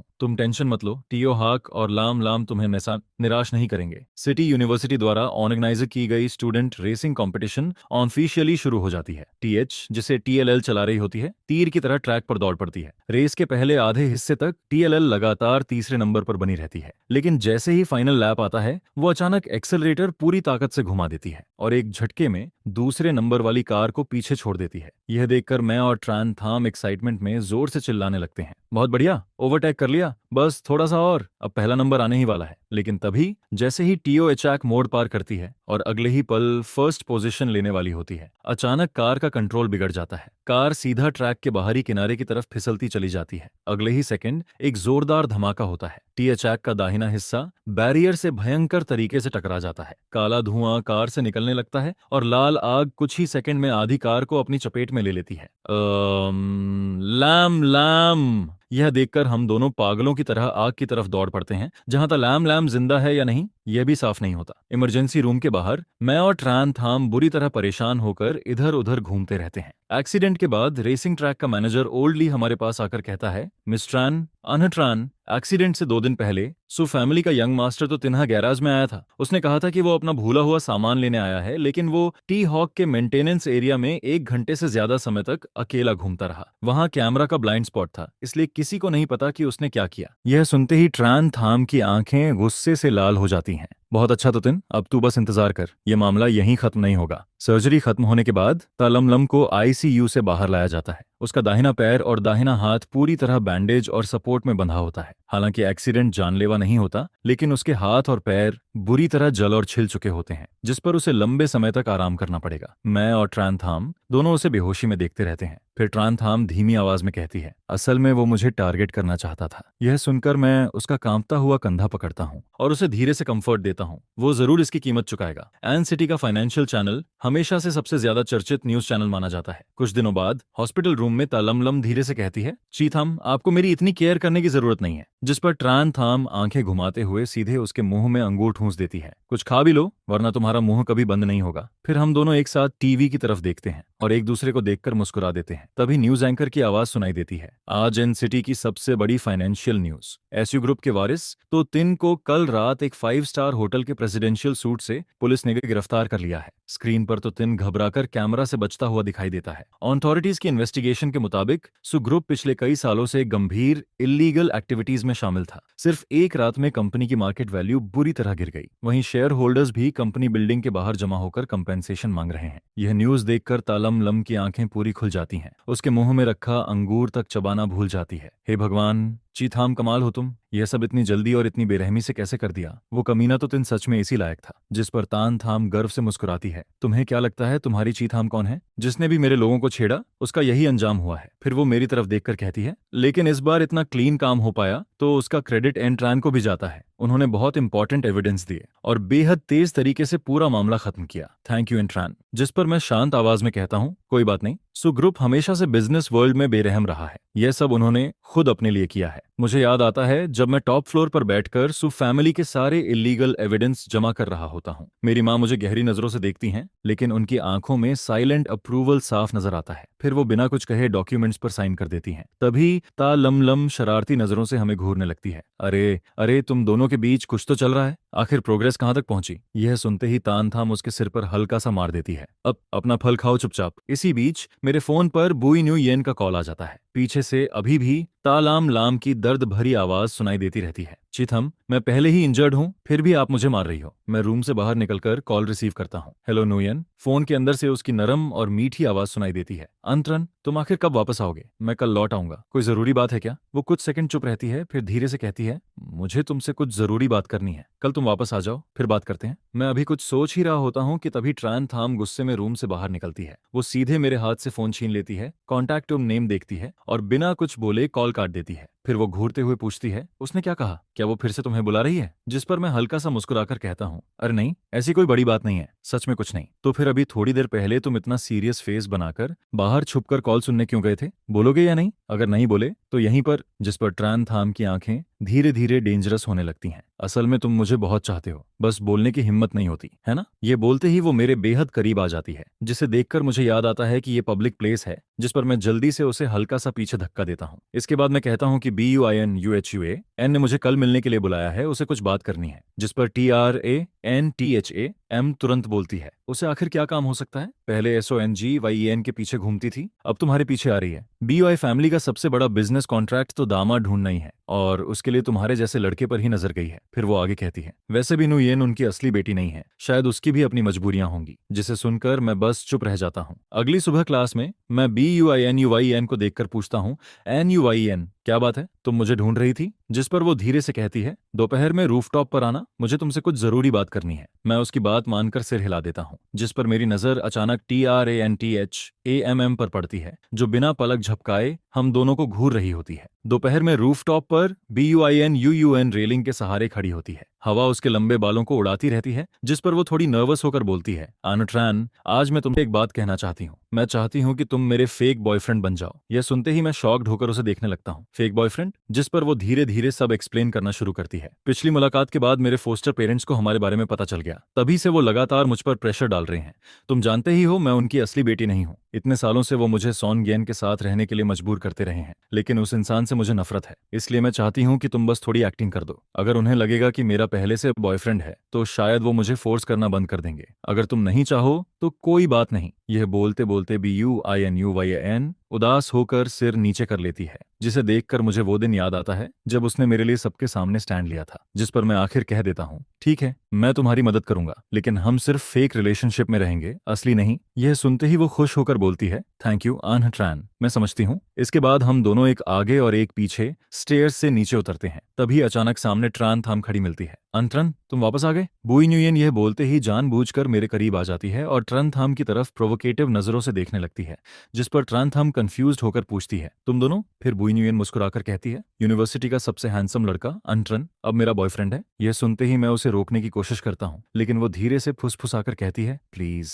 सच मत बताना। अगर इसे पता चल गया कि ये फेक है तो ये जरूर बाहर फैला देगी, और अगर मेरे फॉस्टर पेरेंट्स तक बात पहुंच गई तो वो फिर से मुझे मजबूर करेंगे, फिर हमारी सारी मेहनत बेकार हो जाएगी। जिस पर मैं होंठ भींच कर चुप रह जाता हूँ। यह देखकर ट्रान थाम की आंखें तुरंत लाल होने लगती हैं। अनट्रान, क्या तुम सच में इसके साथ हो? यह बोलते ही वो मुझे ऐसा लुक देती है जैसे उसका दिल पूरी तरह टूट चुका हो, और फिर बिना पीछे देखे वहां से चली जाती है। जिस पर मैं वहीं खड़ा रह जाता हूँ और ऐसा फील होने लगता है जैसे किसी ने मेरी छाती को कसकर पकड़ लिया हो। इसके बाद BUINUYEN पीछे से आवाज लगाती है, वीकेंड पर मेरे घर आना मत भूलना। अगर एक्टिंग करनी है तो आखिर तक करनी पड़ेगी। दोपहर की क्लास में TRANTHAM दिखाई नहीं देती। मैं उसे कई कॉल्स करता हूँ लेकिन वो एक भी नहीं उठाती। मैसेजेस सिर्फ सीन होते रहते हैं, रिप्लाई नहीं आता, और फिर त्रांथम एक बार फिर मेरी जिंदगी से गायब हो जाती है। वीकेंड के दिन तय समय पर मैं बुइनुयेन के घर पहुंचता हूँ। उसका घर एक बहुत बड़ा लग्जरी विला होता है, जिस पर ट्रान कपल खुद बाहर आकर मेरा स्वागत करते हैं। अंतरन, तुम आ गए? मैं तुरंत पोलाइटली बोलता हूँ, आप लोग मुझे सिर्फ अंतरन कहकर बुलाइए। जिस पर वो हंसते हुए कहते हैं, सुना है तुम दोनों बचपन से एक दूसरे को जानते हो, सच में बड़ी किस्मत की बात है। और हमने ये भी सुना कि तुम फैमिली के साथ नहीं रहते,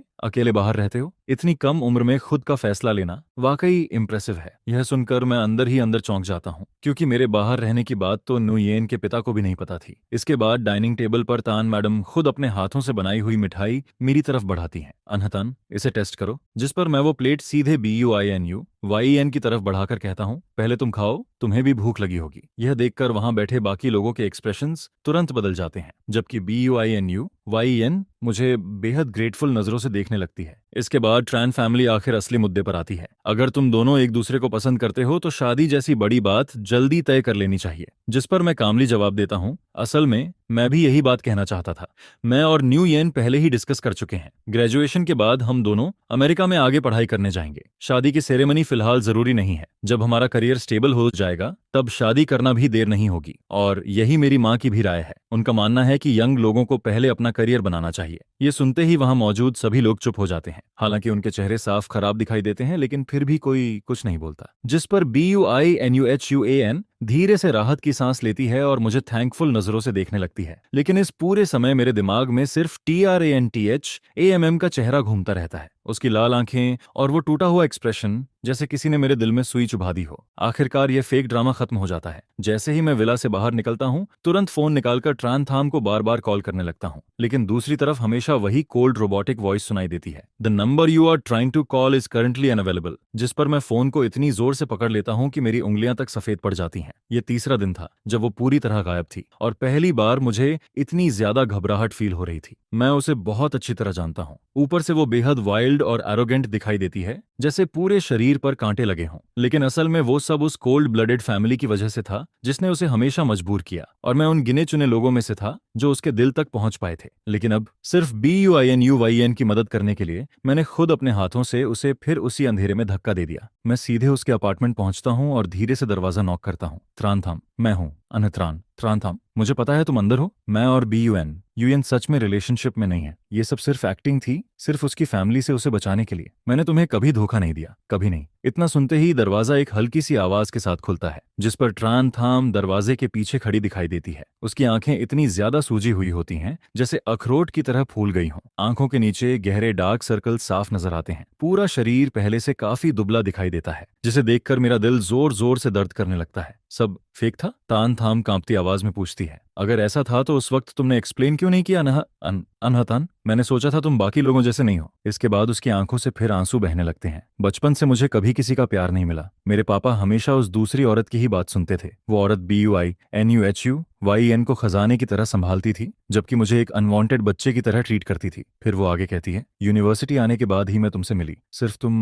तुम ही थे जिसने मुझे रिजेक्ट नहीं किया, जिसने मुझे खुद से दूर नहीं धकेला। यह सुनकर मैं धीरे से हाथ बढ़ाता हूँ और उसके गालों पर बहते आंसुओं को वाइप करता हूँ। मेरी उंगलियां उसकी गर्म स्किन को टच करती हैं, जिस पर मैं बेहद सॉफ्टली लेकिन फर्म आवाज में कहता हूँ, सॉरी ट्रांथा, ये सब मेरी गलती थी। BUINUUAN बचपन से मेरी दोस्त है। उसकी फोस्टर मदर उसे जबरदस्ती मैरिज मीटिंग के लिए पुश कर रही थी। वो सच में मजबूर थी, इसलिए मैंने सिर्फ उसका फेक बॉयफ्रेंड बनकर एक्टिंग की ताकि उसके घर वाले शांत हो जाएं। फिर मैं उसकी आंखों में देखते हुए कहता हूँ, लेकिन मैंने कभी भी उससे प्यार नहीं किया, और ना ही कभी उसके साथ रहने का सोचा। मेरे दिल में शुरू से आखिर तक सिर्फ तुम रही हो। सच में सिर्फ तुम। यह सुनते ही ट्रांथाम कांपती आवाज में पूछती है, सच? जिस पर मैं तुरंत उसका हाथ कसकर पकड़ लेता हूँ। 1000 बार सच। फिर मैं हल्का सा मुस्कुराते हुए कहता हूँ, याद है वो पहली बार जब हम यूनिवर्सिटी फूड स्ट्रीट में मिले थे? जिस वक्त तुमने मुझे किस किया था, उसी पल मेरा हार्ट बीट बेकाबू हो गया था। उसके बाद स्कूल में तुम हमेशा मुझे परेशान करती रहती थी, लेकिन पता नहीं क्यों मेरी नजर हमेशा तुम्हें ही ढूंढती रहती थी। तुम्हारा मुंह भले ही कितना रफ था, लेकिन तुम हमेशा मेरी प्रोटेक्शन करती थी, मेरा ध्यान रखती थी, यहाँ तक कि मेरे लिए खुद को डेंजर में डाल देती थी। जिस पर मैं उसकी तरफ देखकर धीरे से कहता हूँ, त्रांथम, उस रात से ही मैं तुम्हें पसंद करने लगा था। उसी दिन से मैं तुमसे प्यार करने लगा था। यह सुनते ही उसकी आंखों से आंसू और तेजी से गिरने लगते हैं। अगले ही पल वो सीधे मेरे सीने से लिपट जाती है और मुझे कसकर पकड़ लेती है। अब दोबारा मुझे धोखा मत देना, और कभी भी मुझे अकेला छोड़कर मत जाना। जिस पर मैं उसकी पतली पीठ को धीरे धीरे सहलाते हुए कहता हूँ, मैं प्रॉमिस करता हूँ अब ऐसा कभी नहीं होगा। 3 दिनों से दिल पर रखा भारी पत्थर आखिरकार इस पल हट जाता है। इसके बाद मैं उसके अपार्टमेंट के अंदर आता हूँ। घर ज्यादा बड़ा नहीं होता, लेकिन बेहद साफ सुथरा होता है। दीवारों पर रेसिंग पोस्टर्स लगे होते हैं, कोने में कई हेलमेट्स पड़े दिखाई देते हैं। पूरा कमरा उसकी एनर्जेटिक पर्सनालिटी से भरा हुआ लगता है। मैं लंबे समय तक वहीं उसके साथ बैठा रहता हूँ, और जब ट्रांथाम पूरी तरह काम हो जाती है, तब मैं उसे धीरे धीरे सारी बातें डिटेल में समझाता हूँ। हम्फ तो BUNU जैसे तुम्हारे पास इसलिए आई थी क्योंकि कोई उसका पीछा कर रहा था, और वो चाहती थी कि तुम उसका फेक बॉयफ्रेंड बनो। जिस पर मैं सिर हिलाकर हाँ कहता हूँ। तभी थोड़ी देर बाद डोरबेल बजती है। मैं जाकर दरवाजा खोलता हूँ और सामने BUNU खड़ी दिखाई देती है।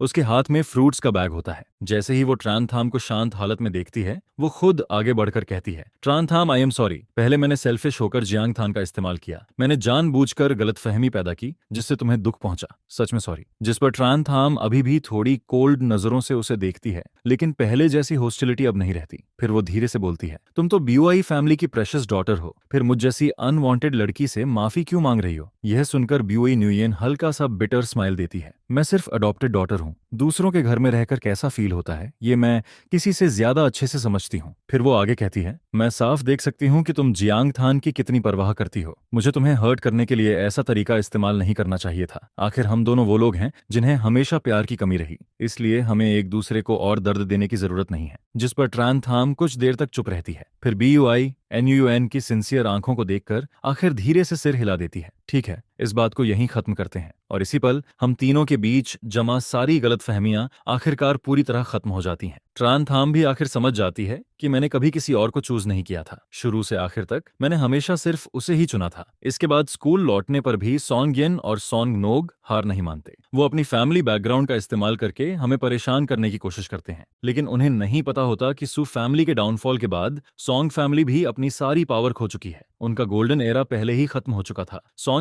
जानबूझकर मेरे और तान थाम के बारे में चीप रूमर्स फैलाने लगता है, लेकिन उसी वक्त ता लमलम अपने क्लासमेट्स के साथ आकर उसकी पोल खोल देती है, जिस पर सॉन्ग गुस्से में अटैक करने की कोशिश करता है, लेकिन उल्टा सिक्योरिटी गार्ड्स उसे पकड़ लेते हैं और ब्लैकलिस्ट में डाल देते हैं। कुछ ही समय बाद सॉन्ग फैमिली का पूरा बिजनेस कोलैप्स हो जाता है और ऑफिशियली बैंकरप्टेसी अनाउंस हो जाती है। सॉन्ग और सॉन्ग नोग, जो कभी रिच यंग मास्टर्स थे, अब हर जगह लोगों की नफरत और तानों का सामना करते हैं। आखिरकार उन्हें शर्मिंदगी में स्कूल छोड़कर थुओंग चाओ से भागना पड़ता है और फिर वो दोबारा कभी फर्स्ट हाई स्कूल में दिखाई नहीं देते। दूसरी तरफ बीनी यूएन की स्टेपमदर और थर्ड सिस्टर भी अब उसे जबरदस्ती मैरिज मीटिंग्स के लिए फोर्स करने की हिम्मत नहीं करती, जिस पर BUINUHUAN आखिरकार अपनी बेड़ियों से आजाद हो जाती है और पूरी मेहनत से अपने सपनों की तरफ बढ़ने लगती है। इसके बाद TRANHUY कई बार TRANTHAMM से मिलने आता है। वो अपने पुराने मिस्टेक्स सुधारना चाहता है, लेकिन हर बार TRANTHAMM उसके मुंह पर दरवाजा बंद कर देती है, क्योंकि इतने सालों की कोल्डनेस और क्रुएल्टी सिर्फ कुछ सॉरी बोल देने से खत्म नहीं हो सकती थी। अब वो सिर्फ अपनी शांत जिंदगी चाहती थी। दूसरी तरफ तलमलम की चोट पूरी तरह ठीक होने के बाद वो फिर से रेसिंग ट्रैक पर लौट आती है। मेरी और तान थाम की मदद से वो बेहद मेहनत से प्रैक्टिस करती है और आखिरकार नेशनल स्टूडेंट रेसिंग कंपटीशन में चैंपियनशिप जीत लेती है, जिस पर वो एक राइजिंग यंग रेसर बन जाती है और काउंटलेस लोगों का अटेंशन अपनी तरफ खींचने लगती है। मैंने भी आखिर अपनी माँ के साथ दिल की सारी दूरियां खत्म कर लीं। वो अपने काम का कुछ हिस्सा छोड़कर अब अक्सर मेरे साथ टाइम बिताने आती हैं।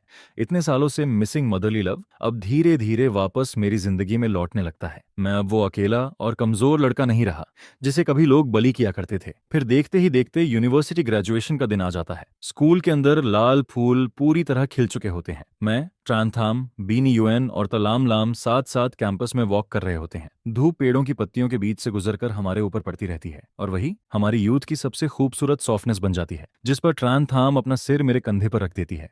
उसके लाल बाल हवा में उड़ते रहते हैं और चेहरे पर चमकती हुई ब्राइट स्माइल होती है। फिर वो हंसते हुए कहती है, हम दोनों एक ही सिटी में हायर स्टडीज करेंगे। मैं जिंदगी भर तुम्हारे पीछे लगी रहूंगी, मरते दम तक। जिस पर मैं मुस्कुराकर जवाब देता हूँ, ठीक है, पूरी जिंदगी मेरे साथ चिपकी रहना, लेकिन बीच में छोड़कर मत जाना। यह सुनकर BUINUHUYEN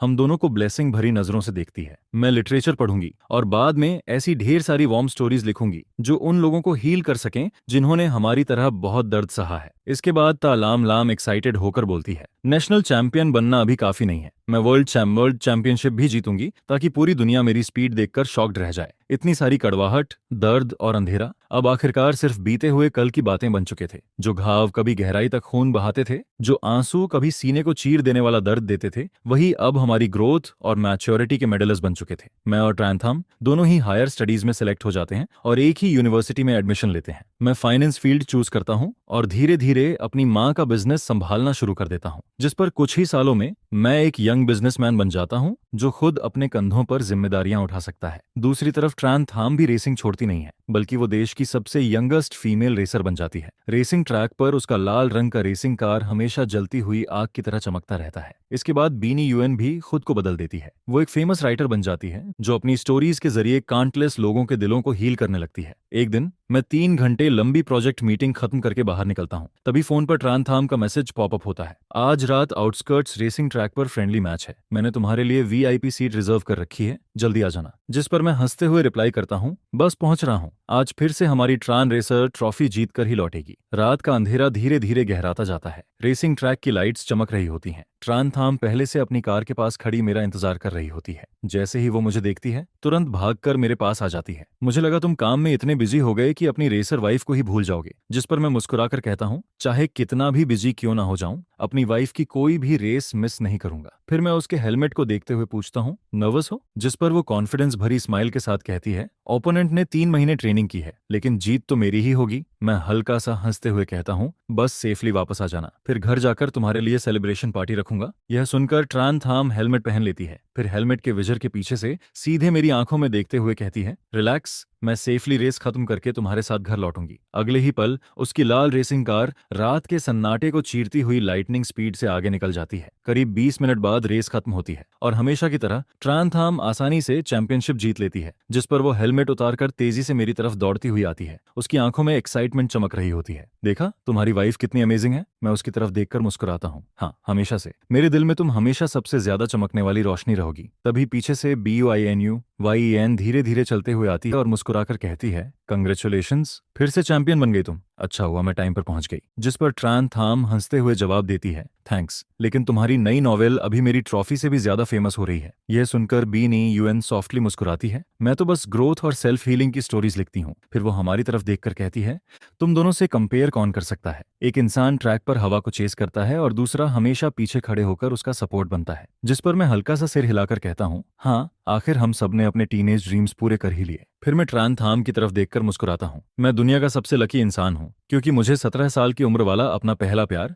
आखिर वाइफ बनाकर मिला। यह सुनते ही ट्रान थाम आंखें छोटी करके खुश होकर मुझे देखने लगती है। इसके बाद वो हंसते हुए कहती है, चलो पुराने नाइट मार्केट चलते हैं, आज की ट्रीट मेरी तरफ से। हम तीनों एक दूसरे की तरफ देखकर हंस पड़ते हैं। नाइट मार्केट की दुकानों से उठती गर्म भाप और रात की ठंडी हवा दिन भर की सारी थकान दूर करती रहती है। बातों बातों में ट्रान थाम अचानक धीरे से बोलती है, पहले सब कहते थे कि रेसिंग बहुत डेंजरस है, सबको लगता था मैं खुद को बर्बाद कर रही हूँ, लेकिन सिर्फ तुम थे जिसने शुरू से आखिर तक बिना किसी कंडीशन के मेरा सपोर्ट किया। जिस पर मैं उसकी तरफ देखते हुए सॉफ्टली कहता हूँ, क्योंकि अपने ड्रीम को चेस करते वक्त तुम खुद सबसे ज्यादा चमकती हो और मैं बस उस चमक को प्रोटेक्ट करना चाहता हूँ। इसके बाद समय धीरे धीरे आगे बढ़ता जाता है। कुछ सालों बाद मैं और ट्रान थाम आखिर शादी करके ऑफिशियली एक परिवार बन जाते हैं। शादी के तीसरे साल हमारी छोटी सी बेटी तेते इस दुनिया में आती है। एक वीकेंड पर BUNUUN हमसे मिलने घर आती है, जिस पर ट्रान थाम उसे देखते ही खुशी से स्वागत करने दौड़ पड़ती है। इसके बाद BUINUHUAN अपनी खुद की बनाई हुई पिक्चर बुक हमारी बेटी को देते हुए कहती है, ये हमारी छोटी TEE के लिए, उसकी जिंदगी हमेशा खुशियों से भरी रहे। यह देखकर TRANTHAM मुस्कुराते हुए मेरे कंधे पर सिर टिका देती है। सच में टाइम कितना जल्दी निकल गया।